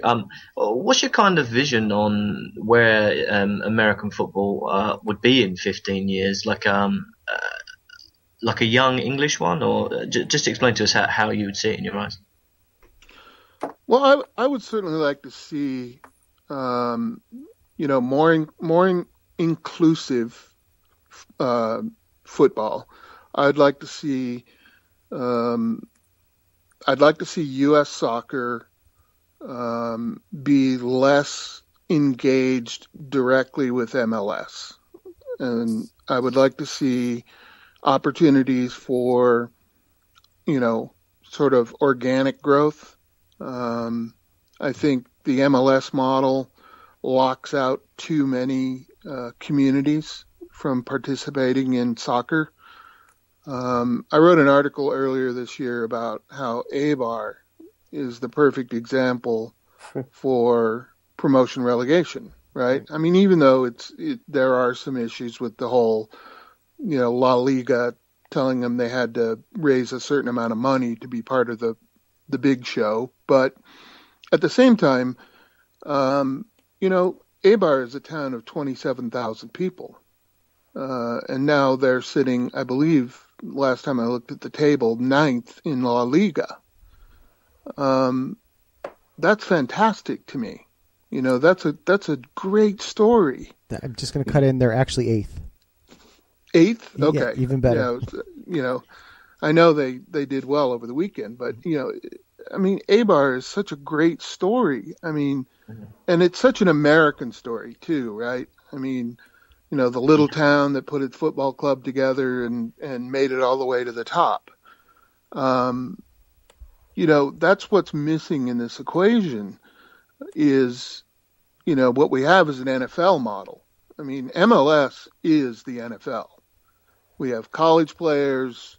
We have, guys who begin their career in MLS at 24, 23, something like that. It's very different from the rest of the world. One of my very favorite players in the world is Patrick Bamford, who plays for Middlesbrough, and he turned down Harvard in order to play football. And I believe he's 20 now. He may be 21. I'm not sure, but here he is, playing football, doing very well. which he would be very far behind football-wise had he come to Harvard and played in the NCAA. So I know it's a hard choice, but, if you're that talented and, that committed to a sport, then, he probably made the right decision. But go ahead. Oh no, sorry. I was just going to say I got a chance to see him earlier in the season. I'm a Blackburn fan, and obviously Middlesbrough in the same division as Blackburn. So yeah, I got to see Bamford play actually when we played Middlesbrough at the Riverside, and yeah, he does look a really lively up and coming talent. He really does. I was going to say, they had a great match over the weekend. Put them in first place on 39 points. They played Derby County on Saturday and beat them 2-0. Bamford scored one and was pulled down in the box and got the PK for the other one. So, he looks terrific. If I could throw in there just to kind of follow up on the last point, I don't know if Victor, if you saw over the week, there was a tweet from Taylor Twellman about, and I don't know the entire backstory, but from what I understand, the people with MLS were really happy that a bunch of these kids that are in the programs for the different MLS sides were offered college scholarships, and I guess they were kind of patting themselves on the back, saying that look at that, we developed these kids and they got college scholarships, and Taylor was like, no, that's not the point of your programs or your or what you're doing. You're supposed to be building professionals, not college students. Right. So I think that's lost, and I think you're right about the MLS side. Is that with these academies that they have, that they shouldn't be sending these kids to Harvard as sort of a minor league to jump into the MLS. They should be sending these kids straight to the MLS or even further than that.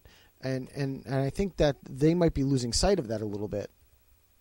Yeah, I agree. If you're that good at 18 or 17, then you need to be playing in second division England or Serie B or somewhere where you can develop that talent. What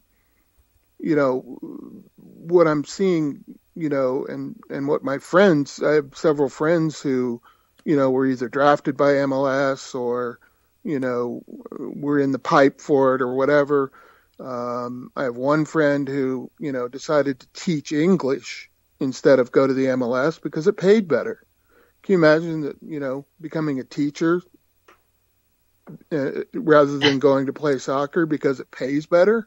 That's crazy. That's part of the problem with MLS, right? Is that, you hear about Kaká's contract or, Marco Di Vaio or whoever is coming in as a designated player, and they're coming in at $5 million a year, $6 million a year.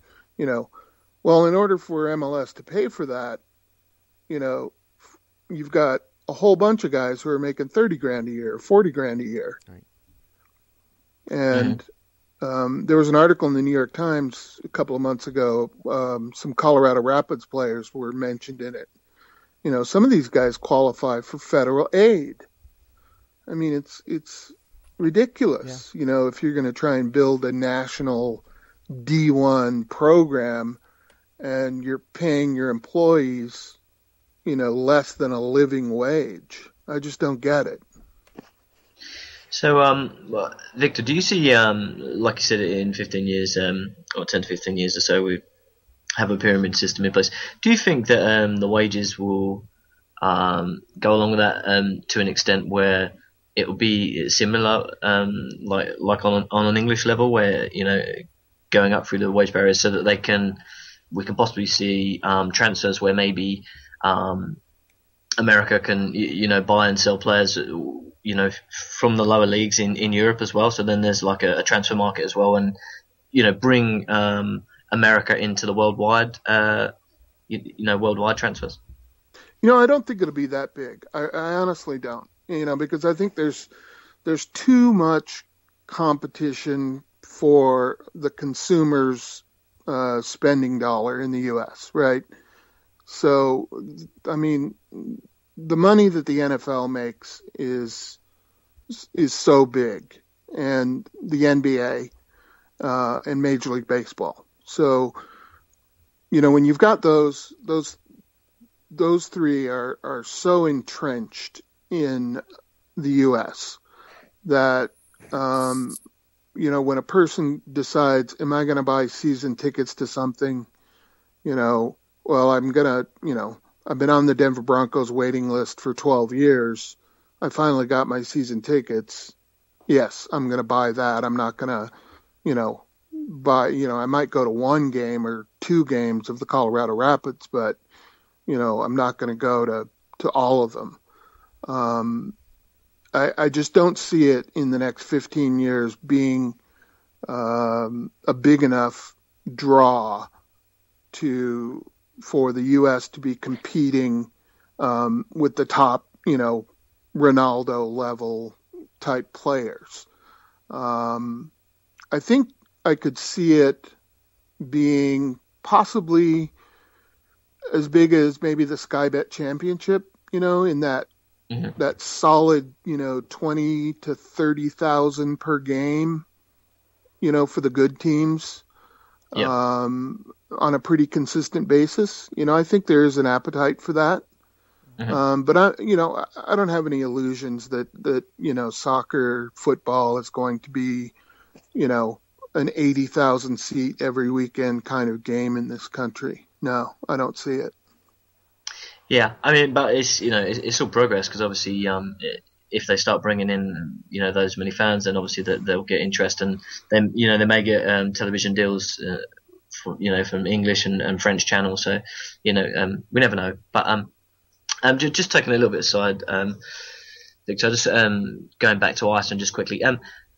What's your expectations for the national team leading up to Euro 2016? I mean, obviously, they're sitting second now. Do you expect them to qualify?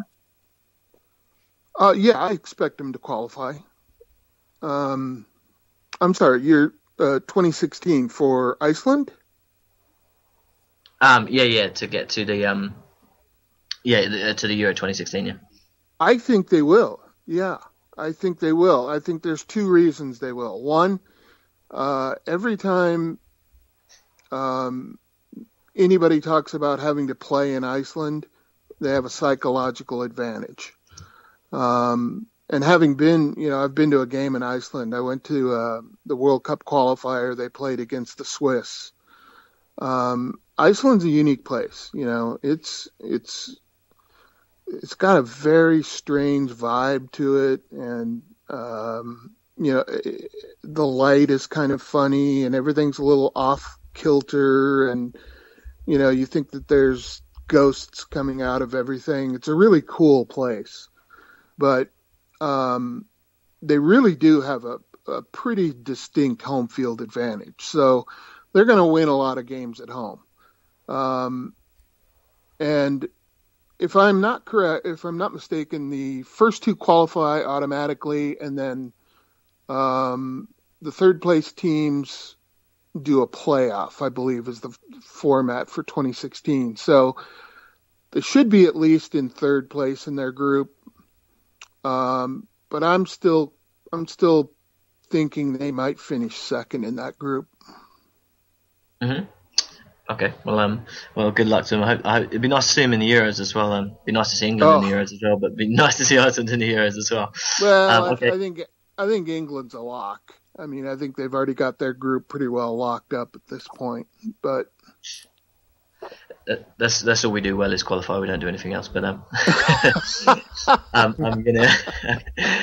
gonna hand you over to Joe, because I know that he's waiting for a question in the wings. Actually, I think Rob has the next one. Okay. Yeah. Go ahead. I just have one more quick question before I hand it over to Joe. What was your favorite moment of 2014 in terms of watching soccer? Favorite moment 2014. Well,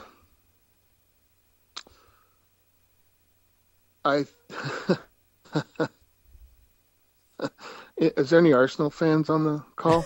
Nope, we got rid of all of them, so you're good. Okay, good. 6-0 Chelsea over Arsenal. You should have had that when Matt Aldridge was on. What's that? When Matt Aldridge was in our chat room, you should have said that one. Yeah, that was Arsene Wenger's 1,000th game when Chelsea scored 6. That was pretty cool. I'm a big Chelsea fan. Have been for a long time. That and, a lot of the World Cup just had some great moments. James Rodriguez, the Mexico team was brilliant. There were just some great moments in the World Cup.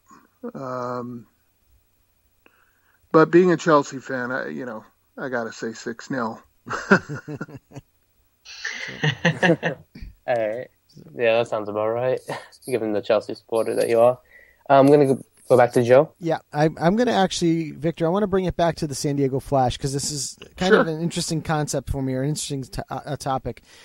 Team currently, I don't believe the season is over yet. It could be, but I'm not positive. They sit second behind FC Force at 8-4-2 in the league, ahead of teams like Hassenstahl, Temecula, Santa Clarita, and Del Rey. So the season is actually in the summer. So what you're looking at is the final. That was the final from last season. They've closed out. Okay. Yeah. My first question to you is because I've seen this come across my Twitter feed a couple of times, is the part ownership concept. And I saw it once, I've got to say at least a year ago, that Warren Barton had tweeted about it. But then obviously it's popped up again, after our discussions. And it intrigues me because by my assessment of the information, for X amount of dollars, you can actually own a chunk of the team. So lead me through the part ownership concept of the San Diego Flash. Sure. I mean, there's various levels of part owners, right? Mm-hmm. So, up until recently, I was listed as a senior part owner. Okay. So we've got some part owners who have put in as little as I think $1,500. Okay. Some much more significantly than that. What we're doing now is, since we're in the process of working on getting a stadium built in San Diego, is we're also working on personal seat licenses for the stadium. Mm-hmm. So as well as being a part owner, I'm also a personal seat license holder for the new stadium. Okay. So once we have enough sort of momentum going with this, we are going to go public as a company at some point. And, we're either going to refurbish an existing stadium or build a new stadium in San Diego. That's all on the website.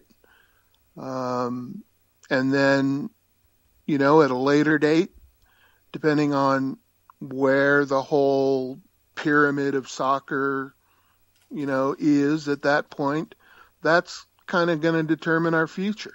Okay. Right now we sit in the NPSL, which is Division 4. Obviously, San Diego is a big market. Mm-hmm. I believe it's the 7th biggest media market in the country. So, we wouldn't do that and stay in the NPSL probably. With, some of the decisions that have been made recently, like USL Pro, announcing that they were going to apply to become certified as the level 2, Division 2 in U.S. soccer. Yes. That plays into it. I mean, a lot of things can happen in even 1 year in U.S. soccer. So nothing's set in stone. We're open to all kinds of stuff. We're just trying to build momentum in San Diego and get the community behind the idea of having a good soccer team. Mm-hmm. I'm just going to go on to a point that you touched on briefly there with the USL Pro. I did see this kind of pop up on my Twitter feed this week that they applied for the Division II status with the U.S. Soccer Federation. What would that entail? I mean, to me, my perception of the whole thing, because it has so many moving parts, in my opinion, MLS is really trying to guide this as to a single entity product out of the United States. But the groups, for lack of a better term, below it, like USL Pro and like the NASL and that sort of thing, really want to see the promotion relegation agenda pushed forward. So by USL Pro applying for Division II status, what would that accomplish for them? Is that something where they're applying for Division II below NASL? No. Okay. They're aligning themselves with MLS. Okay. As to be that second tier group. That's right. But that's the idea. But as a Division II, it almost equates to the AAA in baseball versus the major leagues, where the Division II teams are owned by a Division I team. So, for example, the New York Red Bull would take possession of a close USL Pro side. And then that would become their minor league team. So in terms of promotion relegation, then this option of applying for D3 and D2 status, to me, is detrimental to the concept of promotion relegation.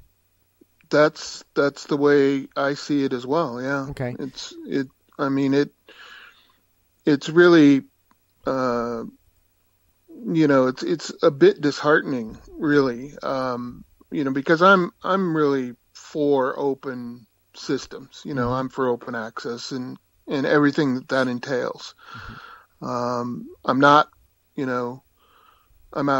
out screaming pro rel now all the time, because I don't believe that is the immediate solution. I think that's sort of the end result of opening up the soccer world, right? Right. But, what MLS is doing is really closing the soccer world. Right. So they're trying to take U.S. soccer, put it in their basket, line their divisions up, and say, okay, we're going to have everybody lined up. We're going to have our Division II. They're going to be aligned with us, and then hopefully we're going to, have a Division III lined up with us, and on down the line. And I just don't see that as being fair or right or anything else. Right. So they close the market at that point. Yeah. It really takes the true spirit of football out of it, if from my perspective. I agree. And we've, I know that the people in MLS will argue that, for Major League Baseball, it's worked for 100 years, and they'll argue for hockey it works, and they'll argue even for basketball and for football in some extent with the college ranks that it works as well. But in my opinion, it's just, soccer's kind of a different animal. Football, soccer, whatever you want to call it, it's a little bit of a different animal, and I think that for it to flourish like it does in all these other markets, I think you do need to have promotion relegation. So I'm with you 100% on that. And I think at the onset, 20 years ago, when the MLS was first built on the heels of the 94 World Cup, then, they were striking while the iron was hot, but they needed to have some type of stability in building that product moving forward. They've got that now. It's recognized. We're bringing players here now. Okay, we're bringing the Kakas of the world here. We're bringing the Frank Lampards of the world here, and the David Villas of the world here. They're coming here. So we should be able to, incorporate a promotion relegation type thing where if I'm the Bethlehem Steel team, okay, that's been around for 100 years, and I want to bring in Frank Lampard, that I can go out and do that in the in the transfer window. So it's the problem with the systems of baseball and football and basketball is that it is it is single entity because it only exists here. Do you know what I mean?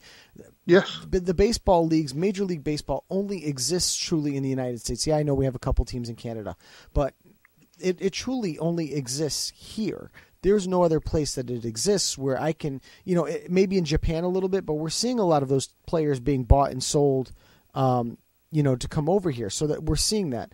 But soccer doesn't exist only here or only in Spain or only in Brazil. It's a world game, and we've got to get on that world game system if we want to be able to compete with those other teams.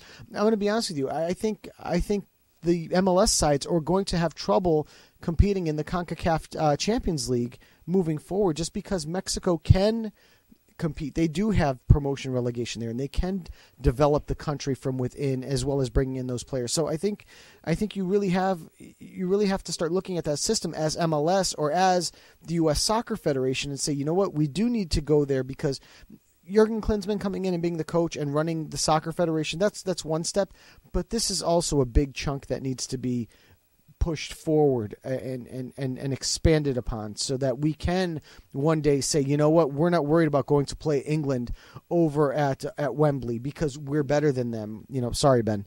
Or we're afraid to go over and play Italy in Rome because we're better than them. We have the athletes in this country to be able to build that. I think the system needs to be changed to encourage those athletes to come and play soccer, and then build our game to the world stage, let's say. So that's my soapbox run on that concept. Yeah, but what I would add to that is, and what we're trying to do is, it has to start young. I mean, the changes need to be made not only at the top, but I think really at the ground level. Mm-hmm. What I'm advocating is a system of building it from the ground up a little bit differently, and opening the game up, because it is not just a game that's played around the world. It's the game. Okay. And football isn't, in this country, football is expensive for some reason. Whereas I have this friend, Mo. He's from Lebanon and Kuwait. And he played in the Basel system in Switzerland. And his comment to me was, the greatest thing about moving to Switzerland was he got to play football on grass. Oh. When he was playing football growing up, he played on just hard surface, and kids all around the world grow up playing maybe with a ball, sometimes not, but with, rocks for a goal. Mm-hmm. Football's not expensive until you come to the U.S., and then we make it expensive to play. Mm-hmm. And that's where I'm advocating for a change. I think it should be different. I think it should be easy for kids to play soccer. Okay. I agree. I certainly agree that the more open it is, I think that it'll be easier to develop the talent that we have. So, Ben, I know you have one more question, so go ahead and fire away. Just about your blog. Just wondered if you could tell us a little bit about your blog and how often you blog. Well, I blog when I can. The name of my blog is Football from the Heart, and so, unlike your previous guests who are absolutely brilliant, experienced, amazing people, I tend to write emotionally about football. I had this great experience once. I was at the 2007 final of the Asia Cup. It was in Jakarta, and the finalists were Saudi Arabia and Iraq. And when I bought my tickets, I had no idea where I'd be sitting. I show up the game and I sit down, and the entire stadium is filled with people from Saudi Arabia, except for one very small section of expatriate Iraqis, and that's where my ticket was. So here I am. We're in the middle of the second Iraq War, and I'm sitting there in the middle of the Iraqi section, and these people were amazingly wonderful, and it was the most joyous experience I've ever had at a football game. Iraq won the game 1-0, and when the player scored, he ran directly over, right in front of us, climbed the fence. You know, he was probably like 20 feet away from me, and I can't even explain how joyous that feeling was. And to me, that's what football's about, is feeling that joy, that brotherhood, that just overcoming, differences between nations, between people. I know all this sounds silly, but I really feel that. I really feel like football can do that. It can take you beyond entrenched feelings and, beyond borders, beyond differences.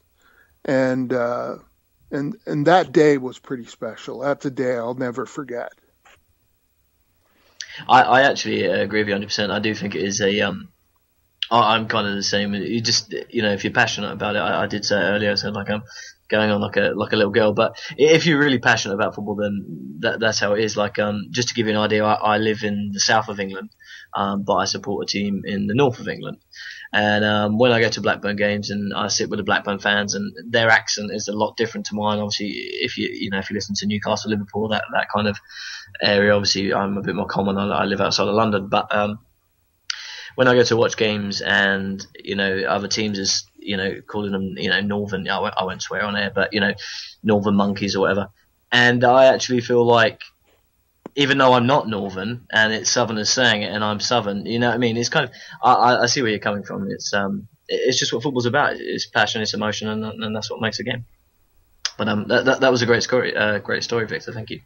I think that's everything. I think everyone's questioned out. It was great to have you on the show, Victor. It was nice to hear all the stories. It was a great story at the end, and it's nice to talk about Iceland as well. We talk about so many of the I don't want to say bigger nations, but more well-known nations, and it's nice to hear about another nation, and good luck to them. And hopefully we can get you back on in the future. Hopefully Iceland qualify for the Euros, and then maybe you can come back on and we can talk about them. That's right. I would love it. I would love it. I was so honored to be on your show, and with such esteemed guests. Thank you guys very much. You were very kind to me. Oh no, Victor, no problem. Like I said, we're not a bad bunch. We try to have some fun, because in the end, we do this because we enjoy it. So, and obviously you do the same thing. So, this was non-pressure. This was just having a little fun, chatting about football, and you're welcome to come on anytime and chat with us about any and all topics. We, obviously we welcome them all. So I appreciate it. Thank you so much, guys. Thank you. We'll see you soon. All right. Merry Christmas. And that was Victor Scamorza coming on to talk about, I got to say, about topics we've never talked about. We've never talked Icelandic football. The San Diego Flash we hadn't had a chance to, although I'd seen a ton of stuff about that. We've never really had a chance to kind of sit down and talk about it. So that was awesome. Ben, what are your thoughts on Victor's appearance? Yeah, I agree with you 100%. I think it's definitely something different to talk about. I mean, we have, kind of touched upon the pyramid thing in America, but obviously not in that kind of depth, and that was great to talk about. And like you said, we've never actually spoke to someone that had a vested interest, financially as well as emotionally in the club, and obviously that as well. And like you said, the Iceland national team. I mean, it's it's great that all the different countries, football all over the planet, and it's nice to be able to talk about it. And like I said, I genuinely do hope that they do, and we can have Iceland to qualify, and then we can bring Victor back onto the show, and we can discuss that. So that would be good. We never know. Probably they'll probably qualify, and there'll be Iceland and England in the same group, and then we can just be another team that can stop us qualifying. So it'd be good. It'd be fun. So, Not that I'm a pessimist. I'm Rob, what are your thoughts on his appearance? Yeah, I thought it was great, especially to have him as the last guest of 2014. And no, it was great to talk Icelandic football, American soccer, and all that. So I'm proud. And I just noticed I hadn't had up the chat room in a while. Welcome to Hotshot. You know, has always been a loyal listener. I know he listens in the archives, but because of his work schedule, really hasn't had a chance to join us lately. So I'm glad to see Troy in the chat room there. Fantastic. So guys, I know that we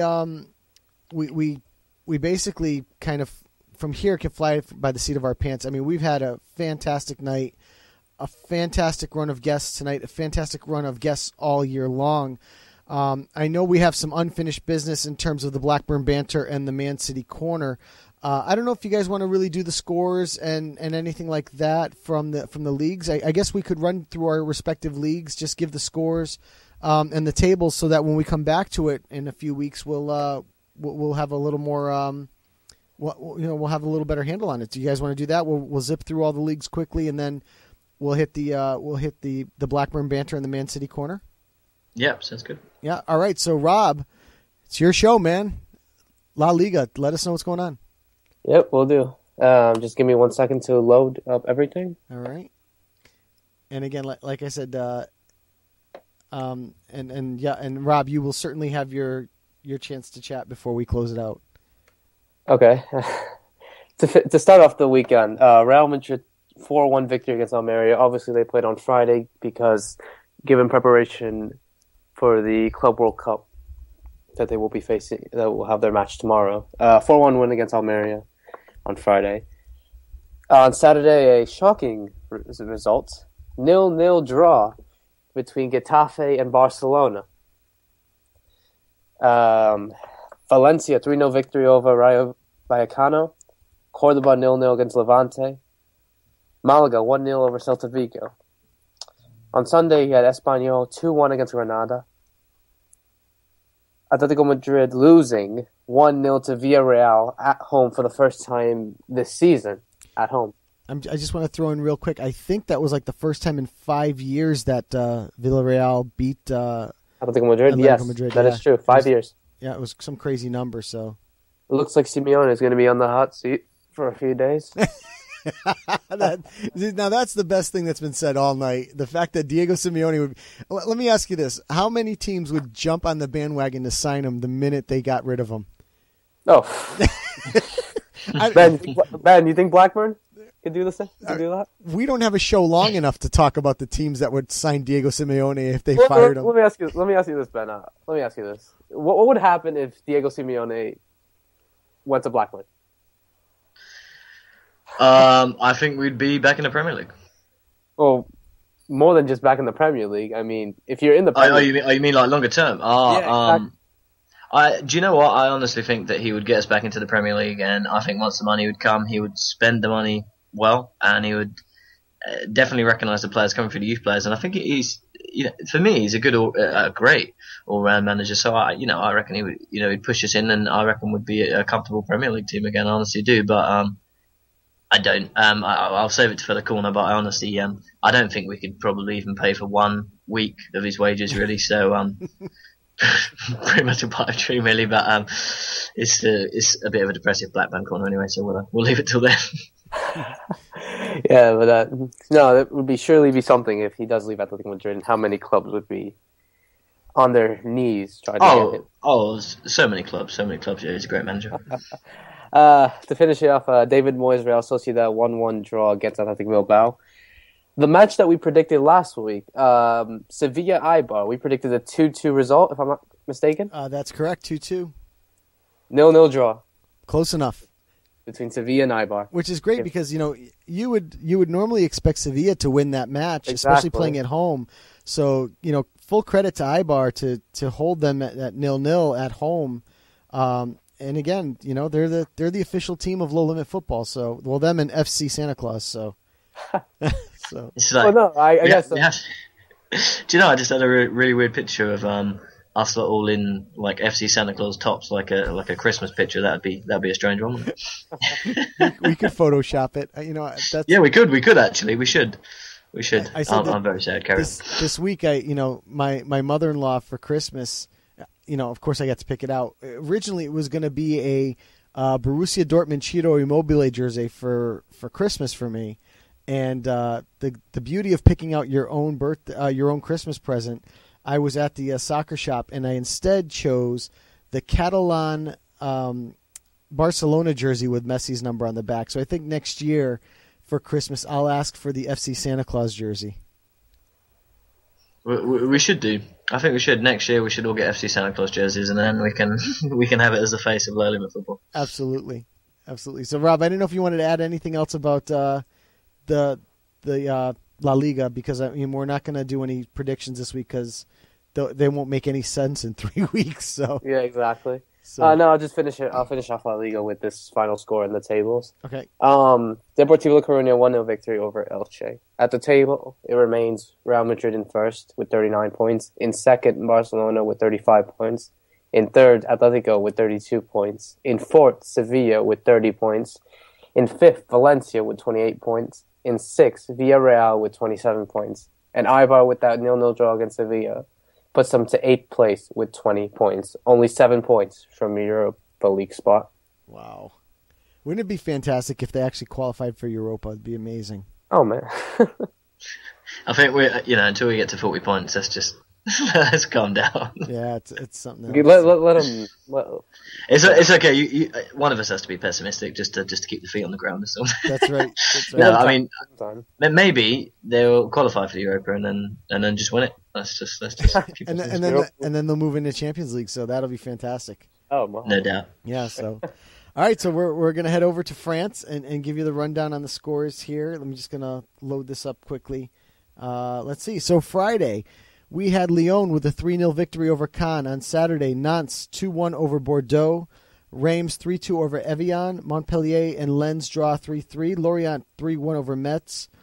Bastia 2-0 over Rennes. And on Sunday, Nice and Saint-Etienne played to a 0-0 draw.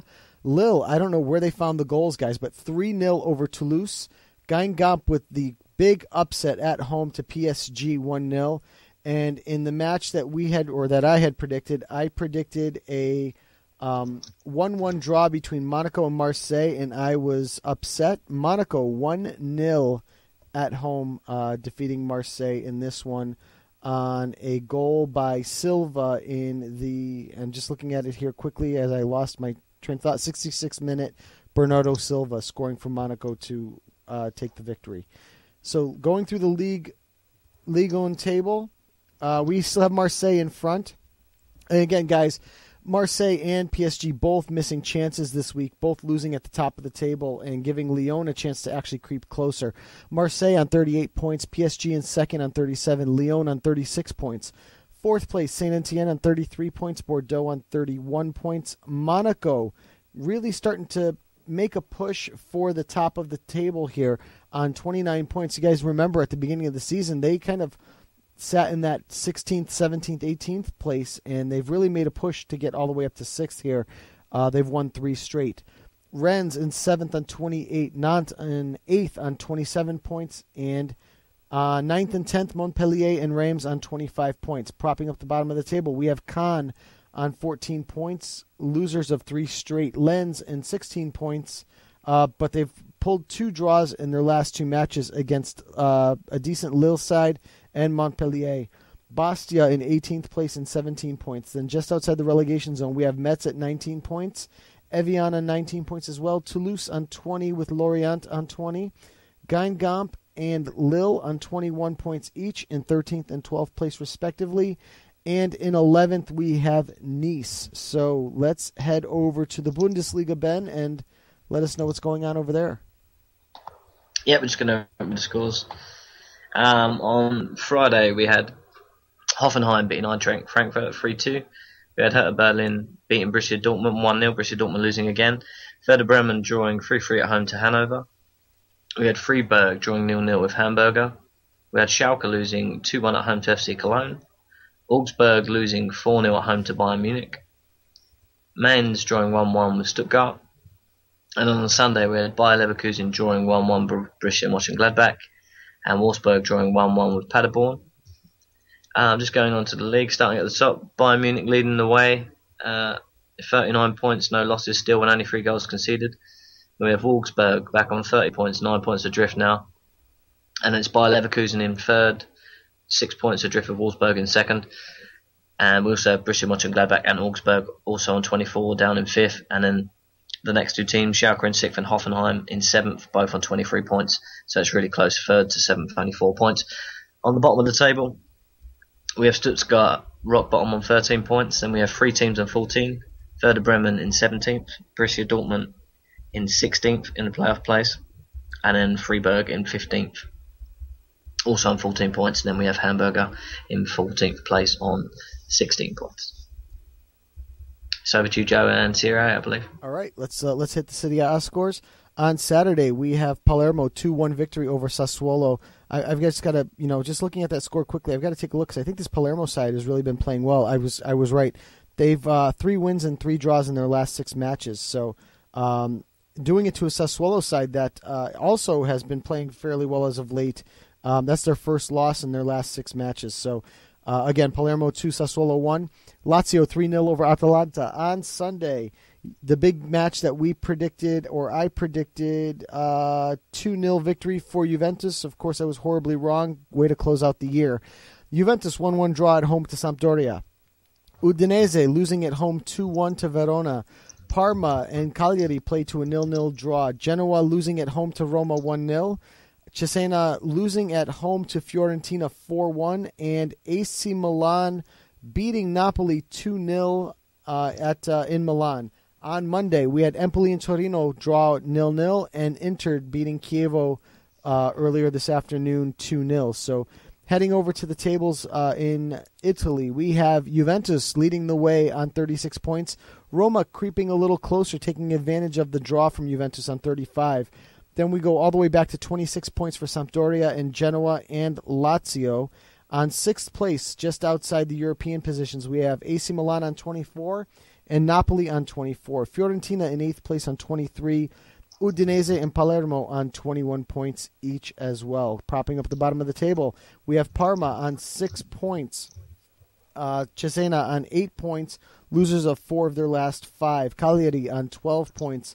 Outside the relegation zone, we have Chievo on 13, Atalanta on 14, Torino on 14, Empoli on 16, Verona on 17 points, Sassuolo on 19 points, and in 11th place, Internazionale on 20 points. So going to be interesting to see when we come back if this Inter side has made any move forward, if Sassuolo and Palermo can maintain their momentum, and if Juventus and Roma give themselves a little more separation between Sampdoria, Genoa, and Lazio. So that'll do it for Italy for 2014. Ben, back to you for England. Yeah, we're just going to work it over to England. Just give me 2 seconds. Just updating the Everton score from today. Okay. On the Saturday, we had West Brom and Albion beating Aston Villa 1-0. We had Sunderland drawing 1-1 with West Ham. We had SirBob's Manchester City beating Leicester 1-0 at Leicester. Barely. We had Crystal Palace. What was that, sorry? Sorry, I said barely. Yeah. 3 points is 3 points, I guess. Right. Crystal Palace drawing 1-1 with Stoke. We had Chelsea beating Hull 2-0. We had Burnley beating Southampton 1-0. And in the evening game on the Saturday, we had Arsenal beating Newcastle 4-1. On the Sunday, we had Manchester United beating Liverpool 3-0 to continued Manchester United's push up the table, and Liverpool dropping even further back. Liverpool now in 11th place in the league, which we'll speak about in a second. And the last game on the Sunday was Swansea losing 2-1 at home to Tottenham. And like I said, there was one game today, the Monday Night Football, with Everton beating Queen's Park Rangers 3-1. As far as the table goes, we start at the top. We've got Chelsea at the top on 39 points. We have Manchester City in second on 36 points. The aforementioned Manchester United in third on 31 points. We have West Ham in the last Champions League place, on 28 points. And then we have Southampton in fifth on 26, and Arsenal in sixth on 26. Interestingly, Southampton have lost their last 4 games in a row.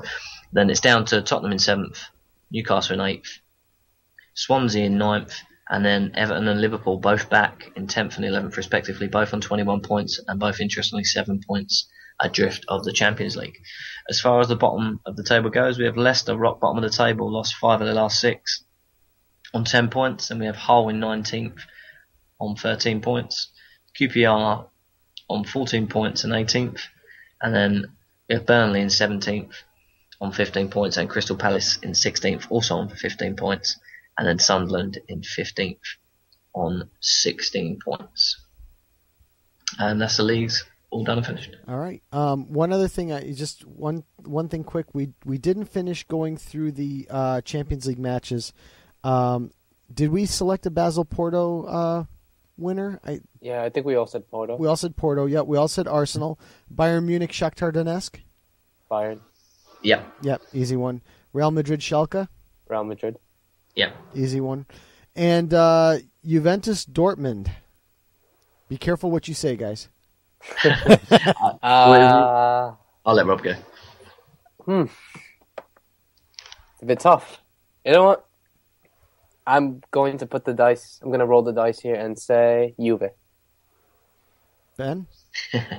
Yeah, I like I said at the beginning of the show, I think that I do think Dortmund will get some of it back. Like I don't think they're going to end the season the way that it's happening now. But I don't think Dortmund are going to give Juventus as much trouble as Joe thinks. It's I think he's just a little bit too worried about it. But no, I still pick Juventus. I think they're going to be one of the dark horses this year. I do think they've got a real decent chance. I'm gonna back Juventus too because I'll hate myself in the morning if I don't. So I would say Juventus as well.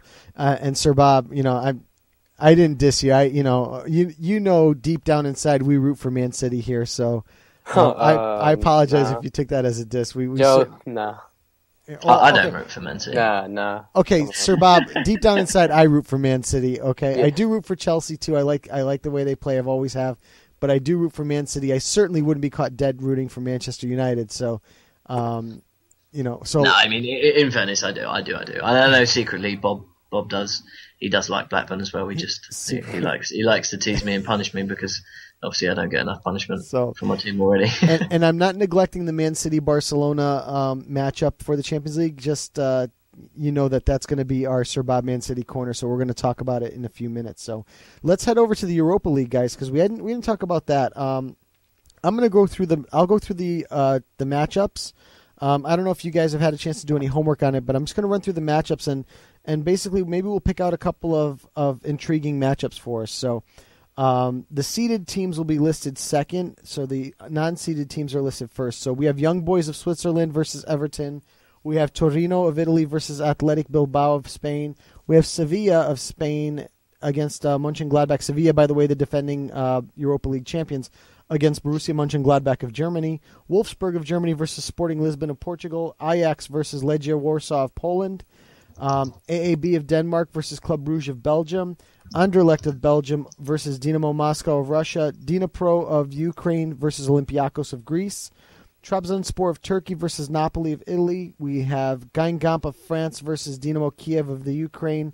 Villarreal of Spain versus Salzburg of Austria. Romania of Italy versus Feyenoord of Netherlands. PSV Eindhoven of the Netherlands versus Zenit St. Petersburg of Russia.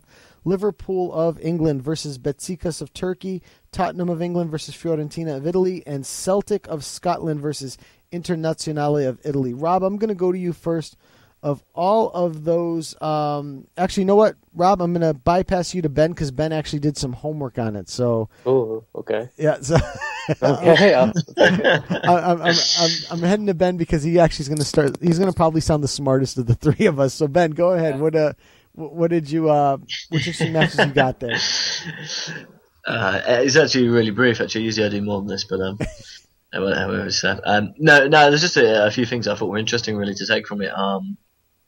The fact that Tottenham finished, second in their group as well, and I know we said a bit about that in the Champions League, but yeah, Tottenham Fiorentina, I think that's a potential banana skin for Tottenham. I do think they will come through, but Fiorentina, not an easy team at all. Mm-hmm.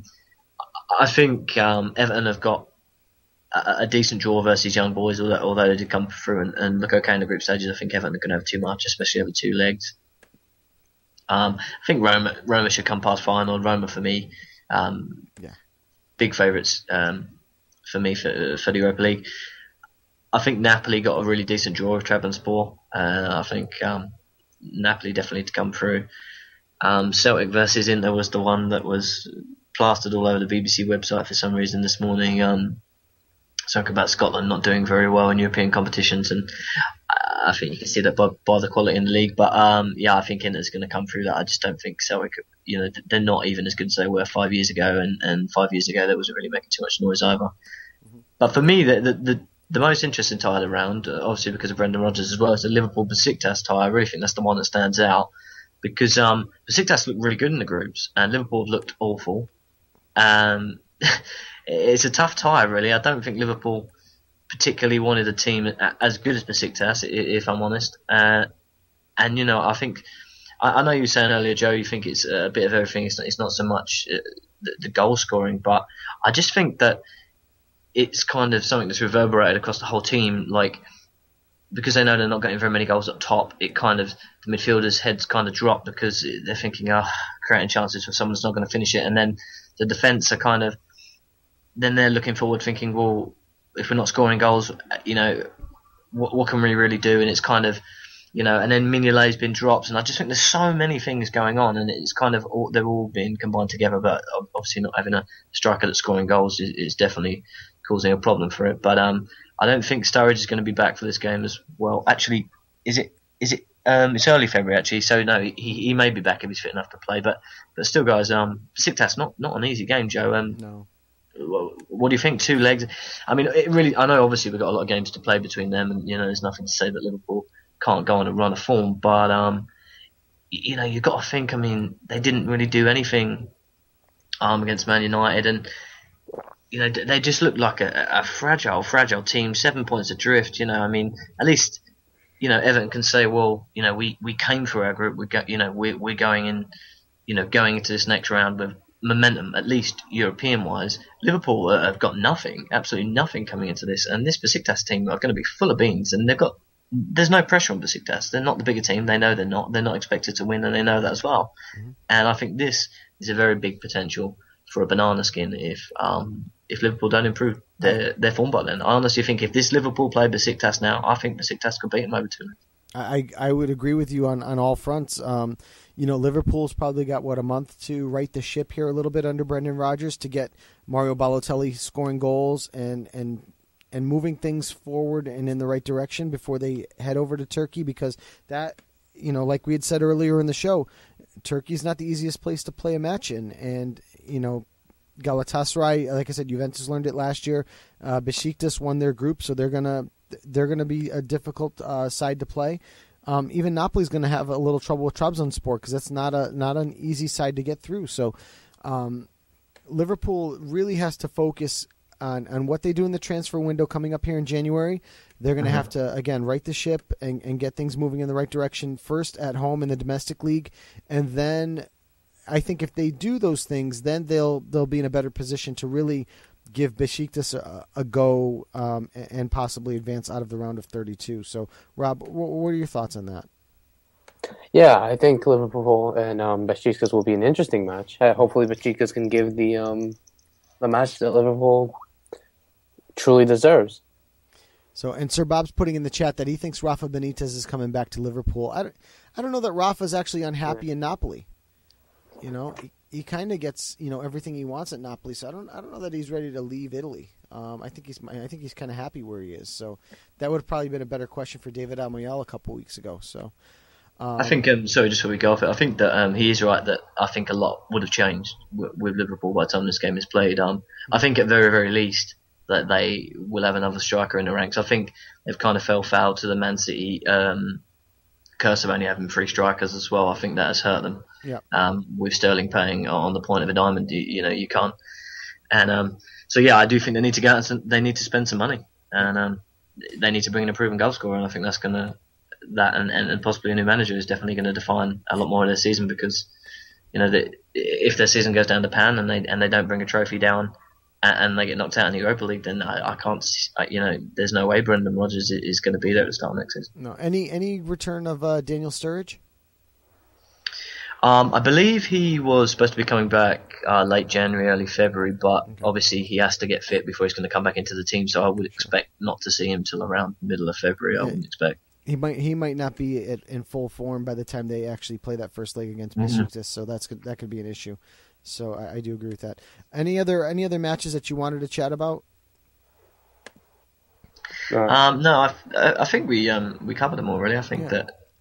Yeah, I think that all the English teams should be okay, but bar Liverpool, I honestly think the Liverpool ones is in the balance. But I do expect Inter to beat Selby. Rob, how about over to you? What matches do you find interesting that you might want to talk about?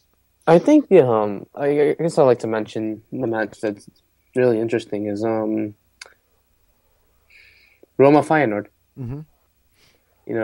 That seems really interesting. Feyenoord's been a rising Dutch club, especially in League and Europa League.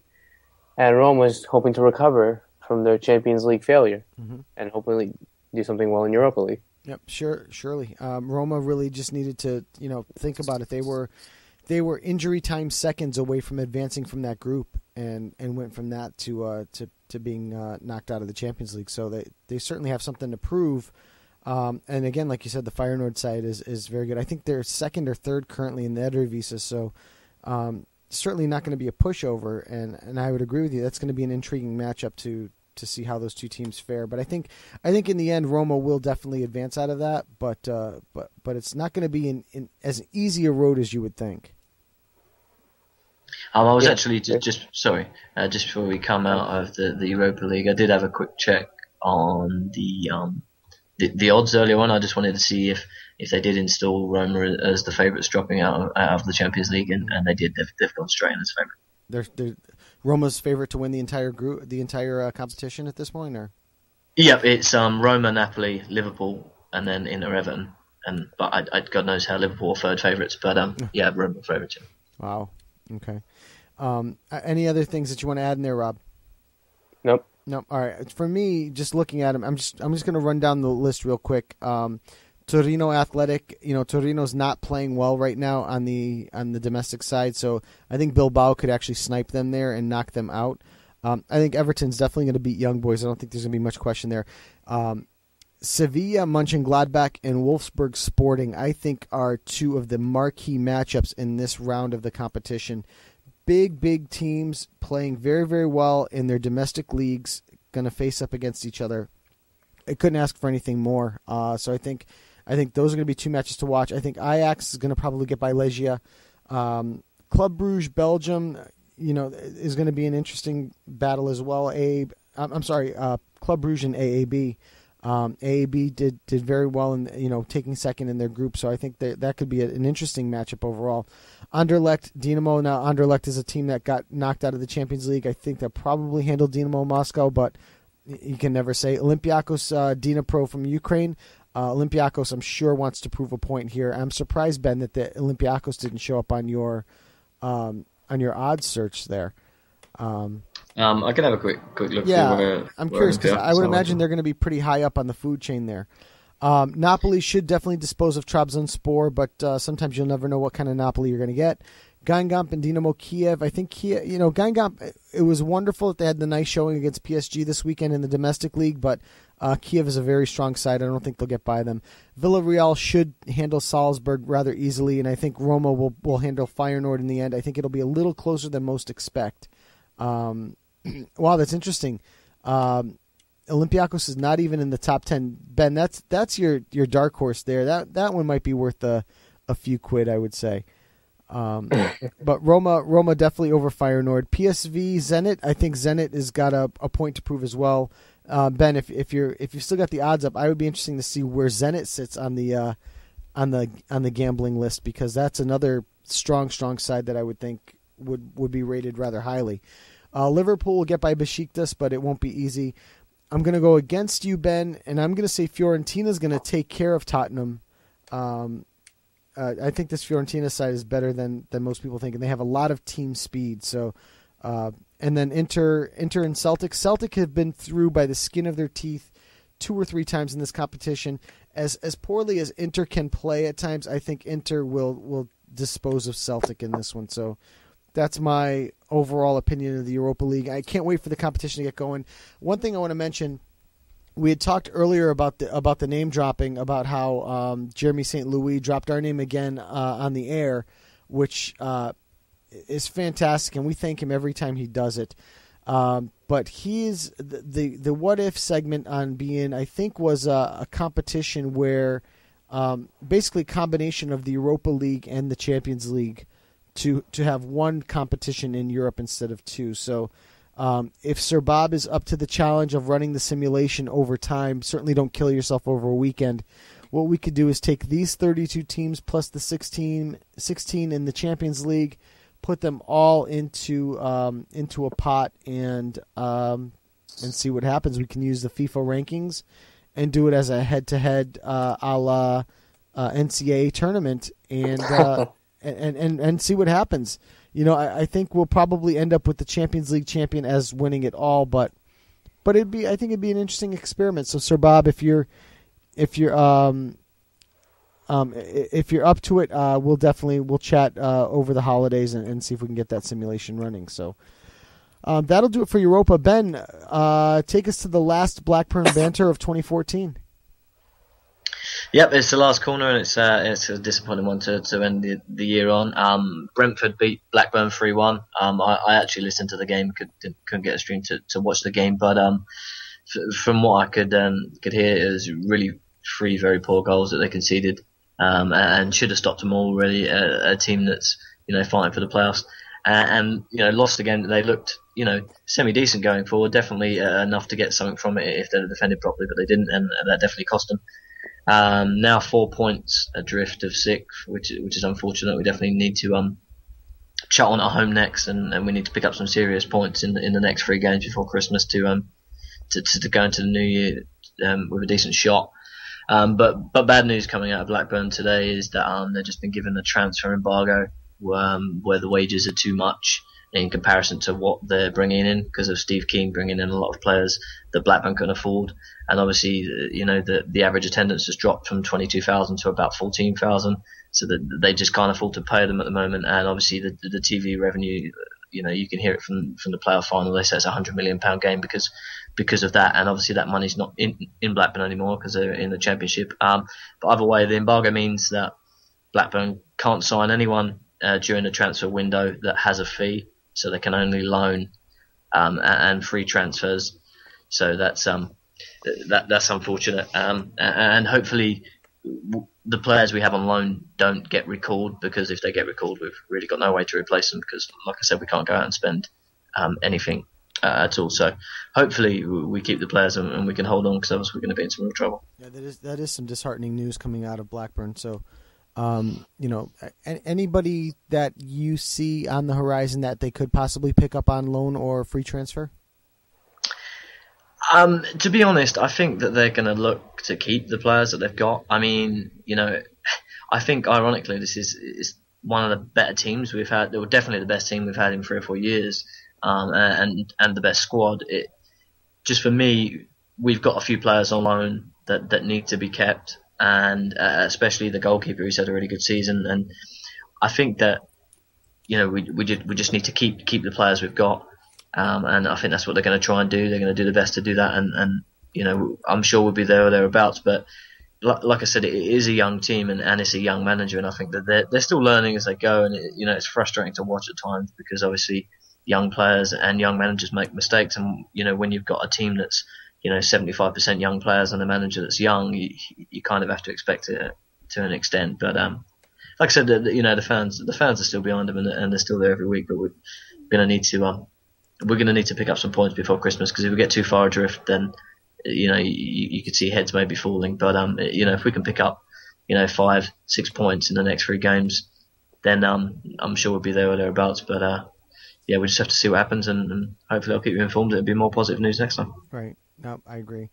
So let's head to the last segment of 2014 that we'll do, and that is the ever famous SirBob ManCity Corner. So what we want to talk about tonight in the corner is their draw against Barcelona, and their obviously their pending matchups against the Blaugrana. SirBob actually called this in direct messaging between he and I. He said that they would certainly draw Barcelona. He had no doubt about it, and he called it correctly. So certainly Barcelona present a boatload of challenges for them. I know that Sergio Aguero is going to be out until, 4 to 6 weeks, guys? I think we reported last week. Mm-hmm. Does that so 4 to 6 weeks at least they'll get him back, and they'll get some fitness for him before they actually have to face that Barcelona juggernaut in the round of 16. Rob, I'm gonna go to you first. What are your thoughts of Barca in terms of what they have to do? I'm sorry, of Man City, what they have to do to be able to put away this Barcelona side? Well, obviously, I guess the key factors to get everyone fit. Obviously, get David Silva fit, Vincent Kompany, Sergio Aguero. Obviously, is a huge factor, and hopefully, if they can break down the team that haven't been doing so well as they are supposed to do. Obviously, they have the front three of Neymar, Messi, and Suarez, and so on. And if Man City can be able to break down that front three that Barcelona has, I think it's going to go into Man City's favor to get revenge. But the odds are and I'm sorry, SirBob, for saying this. So the odds are in favor for Barcelona to win the 2-leg series. Yeah, Ben, how about you? What are your thoughts on the matchups? I think it's just, maybe not so much for Man City and Barca fans, but I think for neutral fans, this is just an awesome draw. I mean, this has to be an over 2.5 for both games. I think it's going to be tough for Man City. I mean, I'm going to say Barcelona, but I don't think it will be by much. And like I said, like this Man City team, no matter what you say about them, no matter how many players they have out, they showed against Roma that there's just heart there, and you need that in any level of football, I think, to give yourself a chance, because you're going to play teams that might be slightly better than you man for man, and you need that extra little bit of something just to put you in the game. And I think Man City have shown they've got it, but I think that Rob said that they need to get everyone fit. I do think the Aguero issue, whether he comes back, whether he's fit enough to play, will play a part. I think Vincent Kompany coming back as well, that'll make a big difference. He's such a big player, one of the best centre backs in the world for me, But like I said, I think it's going to be a really good game. It is going to be a really good game. I think that Man City have shown that you can get at them if quick players, especially overlapping and coming down the wings. I think Man City are really vulnerable if you can do that. But then at the same end, so are Barcelona. So this is for me going to be a really high scoring game. But if I had to pick a result, I think you'll see it like some big scoring game, like maybe Barcelona 5-3 or 5-4. But I think it's going to be a really big scoring game, and it's going to be a real spectacle. And hopefully we see a good as game as I expect it to be. But I think it's a bit unlucky draw for City, because obviously Barcelona are one of the favourites deservedly. So yeah, it's going to be close, but I think Barcelona will squeeze it over 2 legs. Unfortunately, I agree with you, Ben, a little bit here. I think there's just too much up front where Man City will be backpedaling and playing on their heels a little bit more. Now Sergio Aguero can certainly change that a little bit, but the thought of having to face Neymar, Messi, and Suarez up top with, and then you're like, oh, well, what about the midfield? Oh, yeah, they've just got Rakitic, they've got Iniesta, they've got Xavi. They've got so much they can put on the pitch in terms of talent that it's a daunting task. And not to say that City can't do it. And SirBob's calling us the 3 meth heads. Not to say that they can't do it, because I think one of the strengths that, or one of the things that you'll be able to rely on, is the fact that City has good goaltending in Joe Hart. I'm not going to say great goaltending. I'll say good goaltending. They have a world-class center back in Vincent Kompany, who can lead the defense. Di Michelis has been showing a little bit better. I'm sure we don't want to see Mangala on the pitch for City, just because he's a little bit of a question mark. But guys like Zabaleta that can take the ball forward for them. Clichy's been playing much better as of late. I think City can. I think City poses the type of squad that can give them trouble because City has strengthened the midfield along with a decent back line in terms of Yaya Toure, David Silva. Samir Nasri's been playing much better as of late. I think City's the type of squad that can give Barcelona problems, and unfortunately, I think I'm still going to stick with the Barcelona prediction, but I think this is going to be a significant battle, something that these two teams, whoever comes out in the end will have earned it.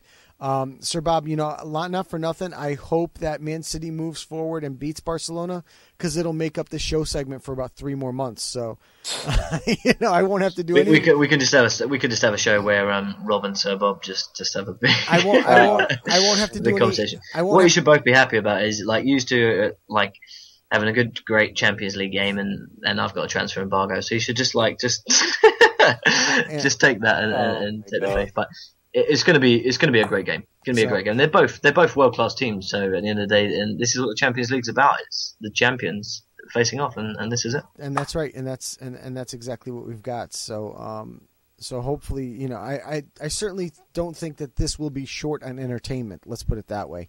Oh no, like I said to you, I think if you want to do an accumulator over 2.5 on both is probably a lock. I'd say probably I wish there was a kind of over 7 for both the legs because I think that's probably quite a good bet. I agree.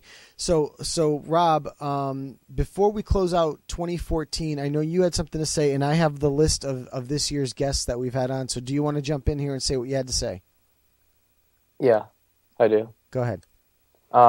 Personally, I want to thank both of you guys, to SirBob, to everyone for I think you got me on this show during the World Cup, and I really thought I was only going to be a measly guest, and that was about it. And then I just ended up making a correct decision to be a permanent co-host, and to get all the guests that we've had, all 24 of them, if I counted. Wow. Because I actually have a list of them. Now I have to count. 1, 2, 3, 4, 5, 6, 7, 8, 9, 10, 11, 12, 13, 14, 15, 16, 17, 18, 19, 20, 21, 22. 30 guests. Well, you're not a guest, so I got 29. Well, Go ahead. 30 plus 1.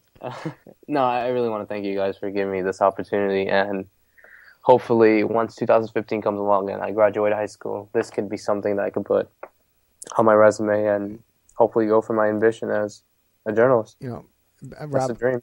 Thanks for saying that. Yeah, thanks. I go back to when I first contacted you for this kind of stuff. You said to me, "Why do you want me to come on?" And I said one sentence: because you know your shit. And that changed. That's exactly what I said, and for once I was right. So so thank you for coming on, and Ben, obviously since the beginning. This started a year and a half ago, where we were talking on Skype after one of the poker podcasts. And I originally approached SirBob to do this, but he said he didn't want to do it, and that's okay. But Ben, you and I started talking, and John thought it was a big love fest, and that's when the soccer show was born, and couldn't have made it today without you two. So something to be thankful for 2014, and I am thankful for the two guys in the chat because. Right now, those are the only two guys that have pretty much listened to every single show we've done, aside from us who have actually said every show. So, SirBob and Hotshot, thank you to both of you guys for being there for us. That's why we do it. So, and hopefully for 2015, the show can be a whole lot bigger, and we can get more bigger guests, high-profile guests. Like I said, my goal for 2015 is that I want to interview an active player in one of the major leagues. I mean, you know what we should do? We should just get SirBob to join and get Sepp Blatter. Yeah, and I did mention it to you, SirBob. I did mention it to you. So if SirBob can bring Sepp Blatter onto the show, we'll make you a fourth host, and then this show would actually be crazy at that point. But Sepp Blatter on Women in Football joining us now, the corrupt FIFA president. Yeah, I think SirBob, when I actually asked that you would come on and do a show with me, I had said it on Low Limit Poker Radio, and you said that you didn't want to do it in the chat. So that's why, because again, I had approached you first. So, but SirBob is certainly, the great thing is that he is a big part of the show, without a doubt. Between running those simulations, being here every week, getting our name, to be in sport. Yeah, getting our name to be in sport. I mean, so.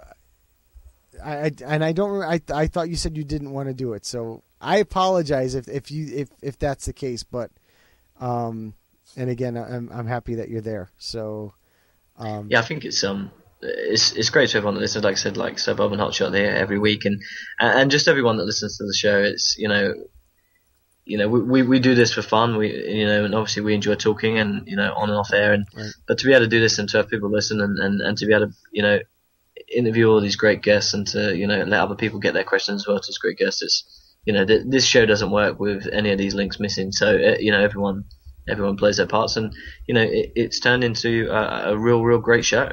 And it's been, like I said, it's been spoken about on national television, and the only ways forward. And I'm sure that when Rob goes forward and he tries to get into doing the media side of it, and they come to ask us for a reference, we'll say no, he's crap and keep him on the show. But I'm just totally joking. But no, we of course you can use this for a reference, of course you can, and it goes from just talking in the chat on a poker show to a football show that's decent. I mean, there's a few people that have come on the show and that don't even really do podcasts. So I like to think that's because we're we know what we're talking about, and if you guys don't listen, then there's no point in us doing it. So thanks to everyone that does listen, and we're going to come back next year and bore you all again with the same stuff.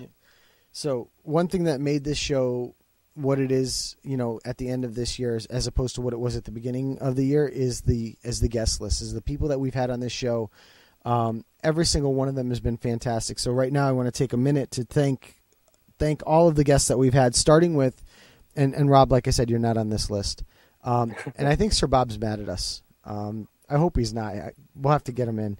But starting with Jeffrey Douglas, Alfonso Duro, George DiMattelis, Jeremy St. Louis, Trey Atkinson, Ralph Hanna, Ray Hudson, Ian Joy, Matt Aldridge, Neil Blackman, Juan Arango, David Amoyal, Ross Dyer, Ted Westervelt, Matthew Amalfitano, Jeff Howard, Jason Pettigrove, Roy Neymer, Oluwata Lofi, Mejito Xavier, Suleiman Folarin, Joel Cardenas, Joel Cardenas, Susie Schaff, Joel Richards, Kevin Kincaid, and then tonight's guests, Tommy Smyth, Phil Schoen, Tim Vickery, and the last guest of the year, Victor Scamorza.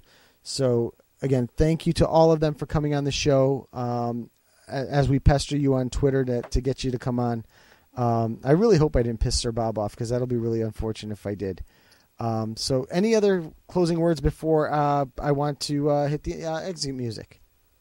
I'd just like to say to everyone that I'd just like to say to everyone that listens and everyone that's in chat, have a great Christmas, have a great New Year, or holidays if you're not religious, which I'm not, but I still say Christmas.